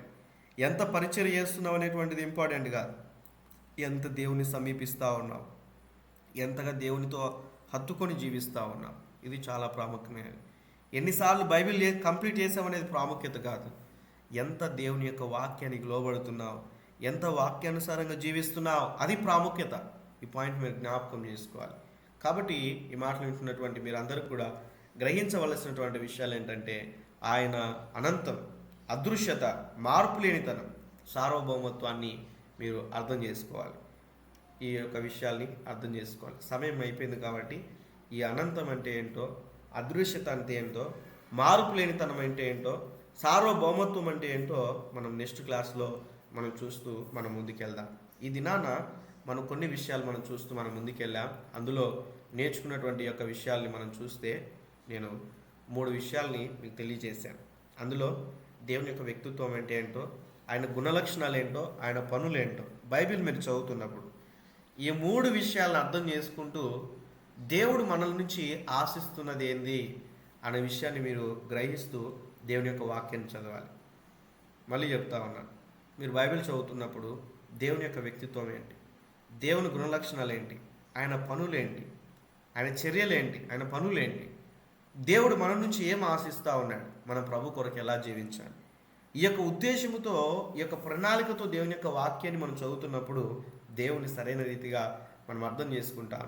ఆ గుణ లక్షణాల్లో కొన్ని విషయాల్ని మనం చూస్తే అదే అనంతము, లేకుంటే ఉన్నటువంటి అదృశ్యత, మార్పు లేనితనం, అలానే సార్వభౌమత్వం అనే విషయాన్ని మనం చూస్తూ ఉన్నాం. వీటి గురించి మనం నెక్స్ట్ క్లాస్లో మనం కొన్ని విషయాలు చూస్తూ ముందుకెళ్దాం. అందులో అనంతం అంటే ఏంటో మనం చూస్తే గాడ్ ఈజ్ ఇన్ఫినిట్ అనే విషయాన్ని మనం చూస్తాం. కాలానికి సంబంధించి దేవుడు అనంతుడు అనే విషయాన్ని మనం చూస్తాం. దేవుడు అనంతుడు యొక్క ఉన్నటువంటి విధానమును బట్టి ఈ సమస్తము కూడా కలుగజేయబడక మునిపే దేవుడు ఉన్నాడు. ఈ విషయాన్ని జ్ఞాపకం చేసుకోవాలి. అందుకే ఆయన నేను మొదటి వాడను కడపటి వాడను అంటాడు. నేను ఆదిని అంతమునై ఉన్నాను, నేను ఆది అంతమునై ఉన్నాను, నేనే మొదటి వాడను అనే ఆదియుని నేనే, అంతమును నేనే అన్న విషయాన్ని మనం చూస్తాం. అలానే మనం చూస్తే గాడ్ ఈజ్ ఇన్ఫినిట్ అన్న విషయాల్లో మనం చూస్తే స్థలానికి సంబంధించి దేవుడు అనంతుడు. ఆయన కేవలం ఒక చోటు ఉండేవాడు మాత్రమే కాదు. నెక్స్ట్ నేను మరికొన్ని విషయాలు మాట్లాడినప్పుడు చెప్తాను. జస్ట్ ఇంట్రడక్షన్గా కొన్ని విషయాలు చెప్పి నేను క్లోజ్ చేస్తాను. 2 minutes సమయం ఉంది, 2 నిమిషాల సమయం వ్యవధిలో ఈ పాయింట్ మీరు మనం అర్థం చేసుకుంటే ఆయన కాలానికి సంబంధించిన వాడు కాదు. మీరు అర్థం చేసుకున్నట్లయితే ప్రస్తుత దినాల్లో నో ప్రాబ్లం, ఈ మాట మనం అర్థం చేసుకోవడానికి చెప్తున్నా. హిందూస్ చూడండి, ఒక సమయం వచ్చినప్పుడు ఒక నెలలో ఒక టెంపుల్ దగ్గరికి వెళ్తారు. నా పాయింట్ మీరు జాగ్రత్తగా అర్థం చేసుకోండి. నేను ఎవరిని విమర్శించట్లేదు, ఉన్న వాస్తవాన్ని మీకు తెలియజేపుతా ఉన్నాను. ఎవరిని విమర్శించట్లేదు. పలాని సీజన్ వచ్చినప్పుడు సీజనల్గా కొంతమందికి దేవతలుగా అనబడినటువంటి వారికి వెళ్ళి పూజ చేస్తారు సీజనల్గా. ఫర్ ఎగ్జాంపుల్ రీసెంట్గా మనం చూస్తే ఈ యొక్క ఉన్న గణేష్ గురించి ఏమంటారు దాన్ని, వినాయక చవితి జరిగింది. దానికి ఆ యొక్క విధానం బట్టి వాటిని తీసుకొని వచ్చి వాటిని పూజ చేసి మళ్ళీ కొన్ని రోజులకు వాటిని మళ్ళీ నీళ్ళలో వేయడం, ఇదంతా కూడా ఆ సీజన్ను బట్టి అటువైపుకు మళ్ళుతారు. ఇంకొక సందర్భం వచ్చినప్పుడు ఇంకొక వాటికి, ఇంకొక సందర్భం వచ్చినప్పుడు ఇంకొక వాటికి.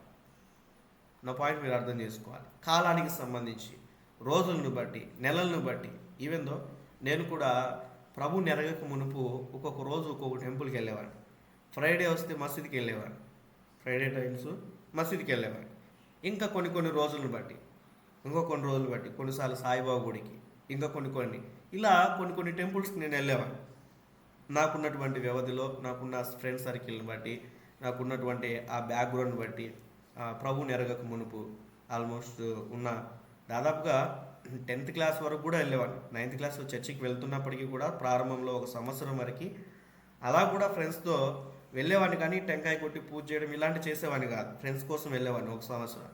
తర్వాత వాక్యం ద్వారా దేవుడు ఎప్పుడైతే మాట్లాడాడో అన్నీ వదిలిపెట్టడం జరిగింది వాక్యానుసారంగా.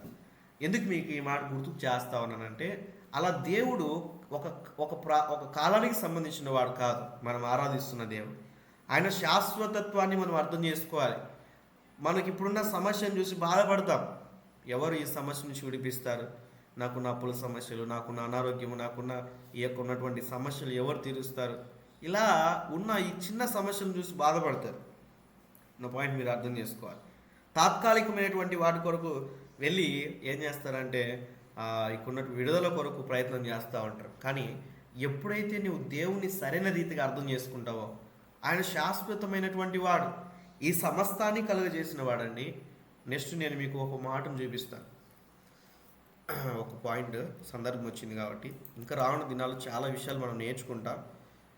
కాబట్టి మీరు అందరూ క్రమంగా జాయిన్ అయ్యి నేర్చుకోవాలని ఆసక్తి కలిగి ఉండాలి. ఇప్పుడు చూడండి, ఇక్కడ ఉన్నటువంటి విధానం బట్టి మనం చూస్తే ఎర్త్ ఎంత చిన్నదో చూడండి. చూస్తున్నారు అందరూ? స్క్రీన్ని చూస్తున్నారు? ఒకసారి ప్రైజ్ లార్డ్ చెప్పండి. 1 మినిట్లో క్లోజ్ చేస్తాను. మంచిది. ఈ యొక్క భూమి చూడండి ఎంత చిన్నగా ఉందో. మనం ఈ భూమి మీద ఉన్నప్పుడు మనం ఏమనుకుంటాం? భూమి చాలా పెద్దది, చాలా పెద్దది. సూర్యుడు చిన్నగా ఉన్నాడు, మనకు కనిపిస్తున్న సూర్యుడు చాలా చిన్నగా ఉన్నాడు. అలానే మనం చూస్తే ఇంకా ఉన్నటువంటి విధానం బట్టి ఈ యొక్క నక్షత్రాలు కావచ్చు, ఇంకా ఇక స్పేస్ కావచ్చు, లేకుంటే ఇక్కడ ఉన్న ఇవన్నీ కూడా చాలా చిన్నవి అనుకుంటాం మనం చూసినప్పుడు. చాలా జాగ్రత్తగా ఆలోచించాలి. మనం చూసినప్పుడు వాస్తవానికి ఉన్నటువంటి ఈ యొక్క సృష్టిలో ఉన్నటువంటి ఈ యొక్క గ్రహాల్లో ఉన్నటువంటి వాటిలో ఈ యొక్క భూమి అనేటువంటిది మనం చూస్తే సూర్యుని కన్నా చిన్నది భూమి అనేటువంటిది. మనమేం అర్థం చేసుకుంటున్నాం? ఈ భూమి మీద ఉన్నప్పుడు భూమి పెద్దది, సూర్యుడు చిన్నవాడు, అందుకే మనకు చిన్నగా కనిపిస్తాడు కదా. నక్షత్రాలు చిన్నవి అన్నట్టుగా మనం చూస్తాం. కానీ నక్షత్రాలు కన్నా భూమి పైన పడితే భూమి ఉండలేదండి. మనం అర్థం చేసుకోవాలి. ఇలా ఒక్కొక్క వాటి గురించి, కేవలం ఈ భూమి మీద ఉన్నటువంటి వాటి గురించే మనము తెలుసుకునేటువంటి పరిస్థితుల్లో ఉన్నాం. ఇంకా సంపూర్ణంగా నాకు అనిపిస్తుంది, నేను మహా అంటే ఒక 4-5 రాష్ట్రాలు తిరిగి ఉంటాను అంతే. మహా అంటే 4-5 రాష్ట్రాలు తిరిగి ఉంటాను. ఈ ప్రపంచవ్యాప్తముగా ఉన్న మనుషులు, వారికి ఉన్న పద్ధతులు, వారికి ఉన్న అలవాట్లు, వారి జీవితము, ఇవన్నీ కూడా తెలుసుకోవాలంటే నేను ప్రపంచమంతా తిరగాలి. నా పాయింట్ మీరు అర్థం చేసుకోవాలి. ప్రపంచమంతా తిరగాలి. ఊరిగా తిరిగితే సరిపోదు, కానీ వారు జీవిస్తున్న విధానము, వారి యొక్క లైఫ్ ఎలా ఉంది, ఇవన్నీ కూడా మనం అర్థం చేసుకోవాలి. ఫస్ట్ ఇవన్నీ కూడా మనం అర్థం చేసుకోవాలి. అయితే మనం ఊరికే చెప్పుకోవడానికి వీల్లేదు. ఇప్పుడు యూట్యూబ్ వచ్చేసింది, మనం ఏ ఇన్ఫర్మేషన్ అయినా కూడా అందులోంచి పొందుకోవచ్చు. బట్ మనం సంపూర్ణంగా వాటి గురించి తెలుసుకోలేము. నా పాయింట్ ఏంటంటే, భూమి మీద ఉన్నటువంటి మనమే ఈ భూమి మీద ఉన్నటువంటి విషయాలనే మనం తెలుసుకునేటువంటి పరిస్థితుల్లో ఉంటే, నేను ఎక్కడో ఒక కొటేషన్ చదివాను. ఏంటంటే, భార్యను అర్థం చేసుకోవడం ఎలా అని గూగుల్ని అడిగాడంట ఒక భర్త. భార్యను అర్థం చేసుకోవడం ఎట్లా? ఆఫ్టర్ ఆల్ అంటే తగ్గట్లేదు. నా పాయింట్ మీరు అర్థం చేసుకోవాలి. మహా అంటే ఈ భూమి మీద 70 సంవత్సరాలు లేకుంటే 100 సంవత్సరాలు 120 సంవత్సరాలు బ్రతికేటువంటి మన జీవితంలో ఉన్నటువంటి, మనతో నిత్యము కూడా సహవాసంలో ఉన్నటువంటి ఆ యొక్క కుటుంబ సభ్యుల్నే మనం అర్థం చేసుకునేటువంటి పరిస్థితుల్లో ఉంటే కొన్నిసార్లు అర్థమవచ్చు. నాకు పెద్దోడు అర్థమవుతాడండి, చిన్నోడు అర్థమవ్వడు. పెద్ద పాప అర్థమవుతుందండి, చిన్న పాప అర్థమవ్వదు. చిన్నోడు మంచోడండి, పెద్ద పాపనే ఇట్లా చాలామంది కంప్లైంట్స్ ఇస్తూ ఉంటారు. వాడు అర్థమవ్వడు, వాడు ఏం చేస్తాడో తెలియదండి అంటారు.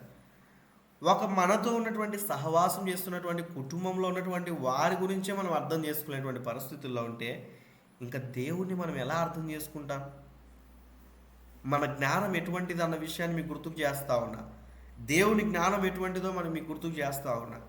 దేవుడు మనతో మాట్లాడి తన హృదయంలో ఉన్నటువంటి విషయాలు చెప్పాలంటే ఇంకా మనం దేవునికి ఎంత సమీపముగా ఉండాలి.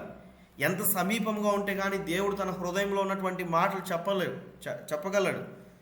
ఈ విషయాన్ని జ్ఞాపకం ఉంచుకోవాలి. అందుకే దేవుడు యెషయా గ్రంథం 1వ అధ్యాయంలో 1-2-3 వచనాల్లో తన బాధను సృష్టితో మాట్లాడుతున్నాడు. నేను పిల్లల్ని పెంచి గొప్పవారుగా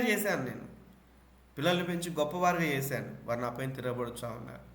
ఏం తిరగబడుతూ ఉన్నారు? కనీసం ఆయనతో సహవాసం చేయలేక, ఆయన సన్నిధిలో ఉండలేక, ఆయన తెలుసుకోలేక, ఆ పొందిన రక్షణను కాపాడుకోలేక, ఆయనతో సరైన జీవితం కొనసాగించలేక రకరకాలైనటువంటి పరిస్థితుల్లో మనిషి జీవిస్తున్నాడే. ఉన్న శ్రమలను బట్టి, ఉన్న పరిస్థితులను బట్టి. నా పాయింట్ మీరు జ్ఞాపకం చేసుకోవాలి. అసలు దేవుడు మనల్ని ఎందుకు కలుగ చేసుకున్నాడు? ఈ భూమి మీద మన పాత్ర ఏంటి? దేవుడు కుటుంబంగా కట్టిన తర్వాత, ఒక భార్యగా, భర్తగా, పిల్లల్నిచ్చి ఇలా ఒక కుటుంబాన్ని కట్టిన తర్వాత మన బాధ్యతలు మనం ఎలా నిర్వర్తిస్తూ ఉన్నాం? ఇవన్నీ కూడా మన జ్ఞానంతో సరిపోదు. కానీ దేవుని జ్ఞానమును, దేవుని యొక్క సహాయమును మనం అడిగి మనం ముందుకు వెళ్ళినప్పుడే దేవుని తెలుసుకోగలం. అందుకే మీకు ప్రారంభంలో ఒక మాట చెప్పాను, మన జ్ఞానముతో దేవుని తెలుసుకోలేం, దేవుని చూడలేం, దేవుని గ్రహించలేం, దేవుని గుణ లక్షణాలు కూడా మనకు అర్థమవు. కానీ దేవుని సహాయాన్ని మనం అడిగి ఎప్పుడైతే ప్రయత్నం చేస్తామో లేఖనాలు అర్థమవుతాయి, దేవుని గుణలక్షణాలు అర్థమవుతాయి, దేవుని పనులు అర్థమవుతాయి, ఆ యొక్క పరలోకం గురించినటువంటి విషయాలు అర్థమవుతాయి. అలానే ప్రభువును కూడా మనం చూడడానికి దేవుడు అనుమతిస్తాడు. ఎప్పుడు? మనం దేవుని పట్ల ఉన్న ఆసక్తిని బట్టి అన్న విషయాన్ని మీకు గుర్తుకు చేస్తా ఉన్నాను. చివరిగా ఈ యొక్క మాటను కూడా మీకు చెప్తాను, నెక్స్ట్ క్లాస్లో మీకు చెప్తాను. స్థలానికి సంబంధించిన దేవుడు కాదు. చూడండి, సీజనల్ గాడ్ కాదు మన దేవుడు. చూడండి, భూమి మీద చాలామంది ఉన్నారు. సీజన్ బట్టి ఒక్కొక్క డ్రెస్ వేసుకుంటారు, సీజన్ బట్టి ఒక్కొక్క ప్రాంతానికి వెళ్తారు, సీజన్ బట్టి ఒక్కొక్క ఏరియాకి వెళ్తారు. నా పాయింట్ మీరు అర్థం చేసుకోవాలి. సీజన్ బట్టి బ్లాక్ డ్రెస్, సీజన్ బట్టి ఇంకా కాషాయం డ్రెస్. నేను ఎవరిని విమర్శించట్లేదు, కానీ మీకు గుర్తుకు చేస్తా ఉన్నా. సత్యం మిమ్మల్ని స్వతంత్రులుగా చేస్తాను. నేను కూడా అలాంటి డ్రెస్సులు వేసుకున్న వారితో మాట్లాడతాను.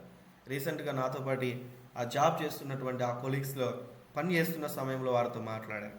అరేం చెప్పారంటే, దాదాపుగా 40 days, 41, 42 అనుకుంటా, నెంబర్ సరిగ్గా గుర్తుకు లేదు, కానీ ఆ బ్లాక్ డ్రెస్ వేసుకొని వారు రోజుకు 3 సార్లు స్నానం చేస్తారంట అండి. రోజుకు 3 సార్లు స్నానం చేస్తారు. ఉదయాన్నే చీకట్లోనే లేచి వారి యొక్క ఉన్న భక్తి జీవితాన్ని కనపరుచుకోవడానికి వారికి ఉన్న అలవాట్లు మానుకొని, ఆ నిష్టలో ఉంటూ వారికి ఉన్నటువంటి అలవాట్లు మానుకొని చల్ల నీళ్ళతో స్నానం చేసి అంత పొద్దున్నే మళ్ళీ పూజలో కూర్చుంటారంట. దాదాపుగా 1-2 గంటల వరకు పూజలో కూర్చుంటారు. రోజులో 2 పూటలే తింటారంట, ఒక పూట తినరంట.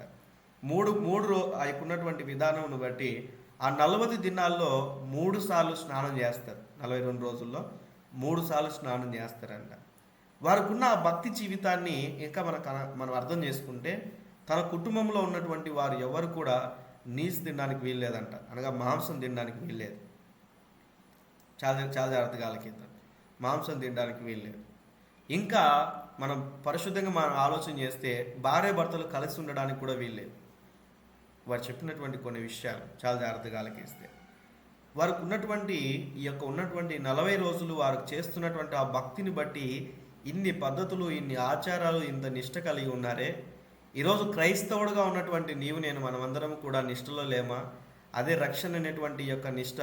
ప్రభువును సమీపించిన మనం ఏమి తినాలో, ఏమి తినకూడదో, ఎక్కడికి వెళ్ళాలో, ఎక్కడికి వెళ్ళకూడదో దేవుడు స్పష్టంగా తెలియజేశాడు కదా. నేను వాట్ అబౌట్ అవర్ సెల్ఫ్? మన యొక్క జీవితాలను మనం ఎలా కొనసాగిస్తూ ఉన్నాం, మన భక్తి ఎలా ఉంటున్నది? ఈ ముస్లిం సహోదరులు కూడా నేను గమనించినప్పుడు వారు కూడా చాలా భక్తితో వారు ఉన్నటువంటి విధానం బట్టి వారు భక్తిని కొనసాగిస్తారు. అయితే మనం దేవుని యొక్క సన్నిధిలో చూడండి, వారికి ఎంత ఐక్యత ఉంటుందంటే, వారు గొడవలు పడినా, వాళ్ళు ఎన్ని గొడవలు ఉన్నప్పటికీ కూడా ఏదైనా కూడా ఒక సమస్య వచ్చినప్పుడు అందరు గ్యాదర్ అవుతారు ముస్లిం సహోదరు. నేను ఎందుకు ఈ మాట గుర్తుకు చేస్తా ఉంటే, ఒక క్రైస్తవుడుగా ప్రభు బోధించిన బోధలు ఉన్నాయి. దేవుడు వాక్యంలో మనకు అన్నీ కూడా తెలియచేశాడు. ప్రారంభం నుంచి ముగింపు వరకు చాలా విషయాలు దేవుడు తెలియచేశాడు. వాటన్నిటిలో మన బాధ్యత ఏంటి? నెక్స్ట్ రానున్న దినాల్లో ఇదే లింక్ ద్వారా ప్రతి ఉదయం కూడా దేవుని యొక్క సన్నిధిలో ప్రతిరోజు 5 నుంచి 6:30 వరకు ప్రతిరోజు కూడా ఇలానే నేను మరికొంతమంది సేవకులు ఇలా దేవుని యొక్క వాక్యాన్ని ప్రకటిస్తారు. క్రమముగా ఆసక్తి కలిగిన వారు ఇదే లింక్ ద్వారా ఉదయం 5 నుంచి 6:30 వరకు ప్రతిరోజు కూడా దేవుని యొక్క వాక్యం ప్రకటింపబడతారు. మీకు అందరికీ కూడా ప్రేమపూర్వకమైన ఆహ్వానం. అయితే నెక్స్ట్ రానున్న దినాల్లో ప్రస్తుతము ప్రత్యక్ష గుడారం గురించినటువంటి విషయాలు మాట్లాడుతున్నారు. రాకడ గురించినటువంటి విషయాలు తెలియచేసినప్పుడు చాలా విషయాలు మీతో మాట్లాడతాను. దాదాపుగా ఒక 70 గంటల సబ్జెక్ట్ ఉంది. వాటి గురించి మనం నేర్చుకోవాల్సింది. రాకడంటే ఏదో ప్రభు వస్తాడు తీసుకొని పోతాడు, అది మాత్రమే కాదు. సబ్జెక్ట్ నేర్చుకోవాలి. మనం ఎంత సమయం కేటాయించాలి? ఆ సబ్జెక్ట్ ప్రిపేర్ చేసుకోవడానికి దాదాపు 8 నెలల సమయం పట్టింది నాకు. ఆ ప్రేమను తెలుసుకోవడానికి, దేవుని యొక్క ఆలోచన ఏమై ఉంటున్నది, దేవుని మనసు ఏమై ఉంటున్నది, రక్షింపబడిన వారి పరిస్థితి ఏంటి, రక్షింపబడిన వారి పరిస్థితి ఏంటి, ఈ భూమి మీద ఉన్న అన్యజనుల పరిస్థితి ఏంటి, యూదుల పరిస్థితి ఏంటి, తర్వాత సంఘం పరిస్థితి ఏంటి, ఈ సంఘంలో నామకార్థ క్రైస్తవుల పరిస్థితులు ఏంటి, ఇవన్నీ కూడా స్టడీ చేసి దేవుడు ఇచ్చినటువంటి ఆ యొక్క సబ్జెక్ట్స్. ఎందుకు ఈ మాట గుర్తుకు చేస్తా ఉన్నానంటే, మనం అందరం కూడా అంత్య దినాల్లో ఉన్నాం. ఈ ప్రవచన గ్రంథం అందు, ప్రకటన గ్రంథం 1:3 ప్రకారం ఈ ప్రవచన గ్రంథంలోని వాక్కులన్నీ కూడా చదవాలి, నీవు గ్రహించాలి. అప్పుడే ధన్యుడిగా మార్చబడతారు. మనం చదువుకోకుండా ధన్యులం అవ్వలేం, గ్రహించుకోకుండా కూడా ధన్యులం అవ్వలేం. కాబట్టి ప్రియమైన దేవుని బిడ్డలారా, నేను ముగిస్తూ ఉన్నాను, సమయం అయిపోయింది. యాక్చువల్లీ నేను 9కే క్లోజ్ చేద్దాం అనుకున్నా, బట్ ఉన్న విధానంను బట్టి ముందుకు వెళ్ళడం జరిగింది. ఈ యొక్క స్థలానికి సంబంధించిన దేవుడు కాదు, కాలానికి సంబంధించిన దేవుడు కాదు, అలానే ఒక స్థలంలో ఉండేవాడు కాదు. ఆయన సర్వవ్యాపి. ఈ యొక్క విషయాన్ని మనం అర్థం చేసుకోవాలి. ఆయన శాశ్వతత్వాన్ని మనం అర్థం చేసుకోవాలి. నెక్స్ట్ క్లాస్లో ఇక్కడ నుంచి కొనసాగిస్తా. ఉన్న వారిలో ఎవరు కూడా ఆబ్సెంట్ అవ్వకుండా క్రమముగా ఇది systematic theology, systematic Bible study. ఈ విషయాలు ఎక్కడ చర్చెస్లో బోధించరు. నా పాయింట్ మీరు అర్థం చేసుకోవాలి. ఎక్కడ చర్చెస్లో బోధించరు, కానీ దేవుడు అవకాశం ఇచ్చాడు మీకు. కాబట్టి క్రమంగా నేర్చుకోండి. ఇలాంటి విషయాలు నేను నేర్చుకోవడానికి సంవత్సరానికి జస్ట్ మీరు అర్థం చేసుకోవడానికి చెప్తున్నా. ఇలాంటి విషయాలు, అర్థం కాని విషయాలు కూడా ఉన్నాయి. అవి చదువుకున్న, కాలేజీకి వెళ్ళి చదువుకున్న అర్థం కాని విషయాలు ఎన్నో ఉన్నాయి. ఇంకా అలాంటి విషయాలు చదువుకోవడానికి కాలేజీలో దాదాపుగా 2 సంవత్సరాలకి 25,000 డబ్బులు కడితే కానీ ఆ కాలేజీలో వారు నేర్పించట్లేదు. అలాంటి విషయాలు ఒక వీక్కి దాదాపుగా 500 తీసుకుంటున్నారు ఆన్లైన్ క్లాసెస్లో కూడా. నేను ఎందుకు ఈ పాయింట్ మీకు గుర్తుకు చేస్తా ఉన్నానంటే, అందులో స్టఫ్ ఉన్నా లేకపోయినా కూడా అంత డబ్బు తీసుకొని వారు క్లాసెస్ అని చెప్పి ముందుకు వెళ్తూ ఉన్నారు. దేవుడు మీకు ఉచితంగా నేర్పిస్తూ ఉన్నాడు. ఈ పాయింట్ మీరు గుర్తుకు చేసుకొని ప్రభువును సమీపించి, దేవుడు అవకాశం ఇచ్చినప్పుడల్లా ఉచితంగా దేవుడు ఇచ్చాడు, ఉచితంగా ప్రకటిస్తూ ఉన్నాం. వాక్యాన్ని చదవండి, వాక్యాన్ని నేర్చుకోండి, ప్రభువును సమీపించండి. ప్రభు గుణలక్షణాలు ఈ వారం అంతా కూడా వాక్యం చదువుతున్నప్పుడు ఆయన వ్యక్తిత్వం ఏంటి, ఆయన గుణలక్షణాలు ఏంటి, ఆయన చర్యలు, ఆయన పనులు ఏంటి, ఈ విషయాలు గ్రహిస్తూ దేవుడు మన నుంచి ఏం ఆశిస్తూ ఉన్నాడు, ఈ యొక్క విధానాన్ని అర్థం చేసుకుంటూ ఈ వారం అంతా కూడా బైబిల్ చదువుకోనండి. మళ్ళీ నెక్స్ట్ వీక్లో మరికొన్ని విషయాలు నేర్చుకుంటూ మనం ముందుకు వెళ్దాం.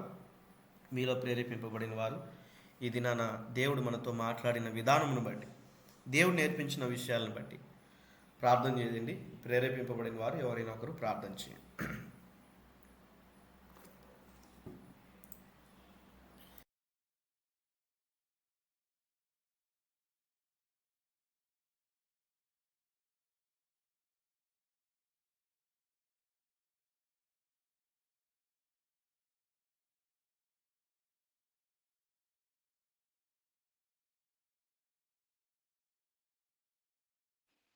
ప్రార్థించుకుందాం.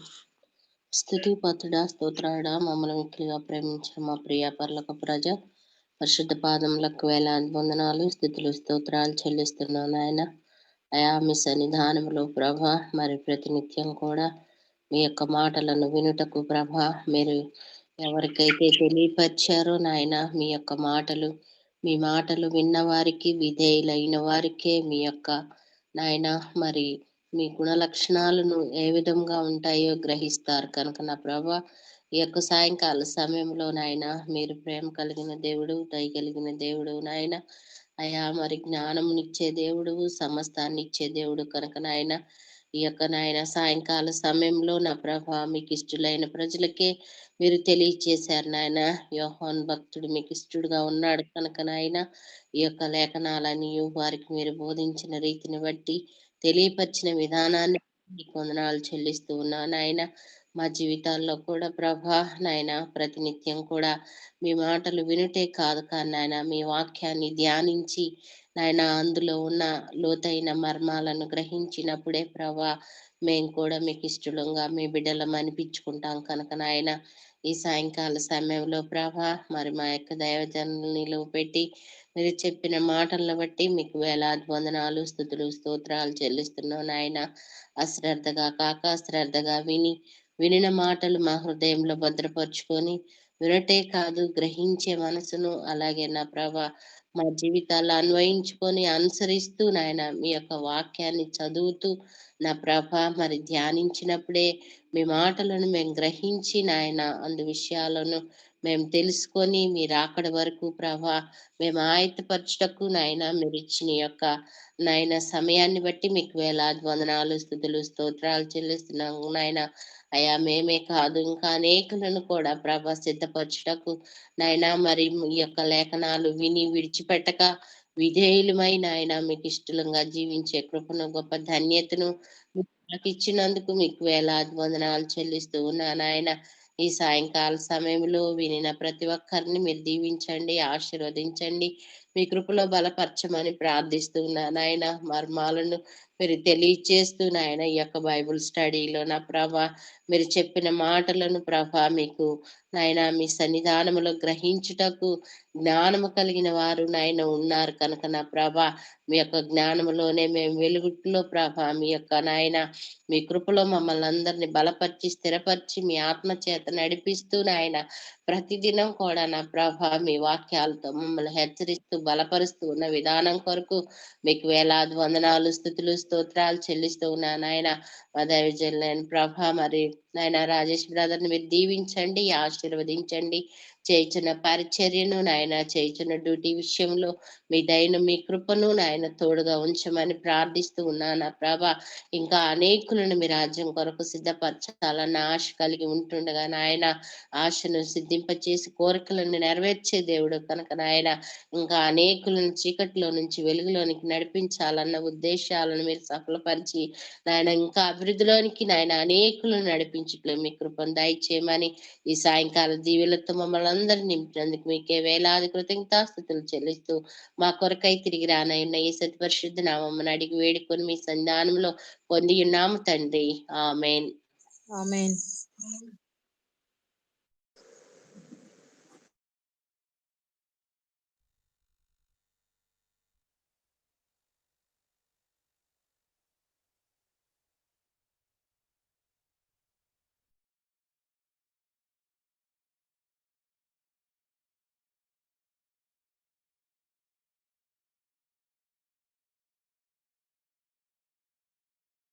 ఆమేన్. ఆమేన్. ప్రైజ్ లార్డ్ అన్న.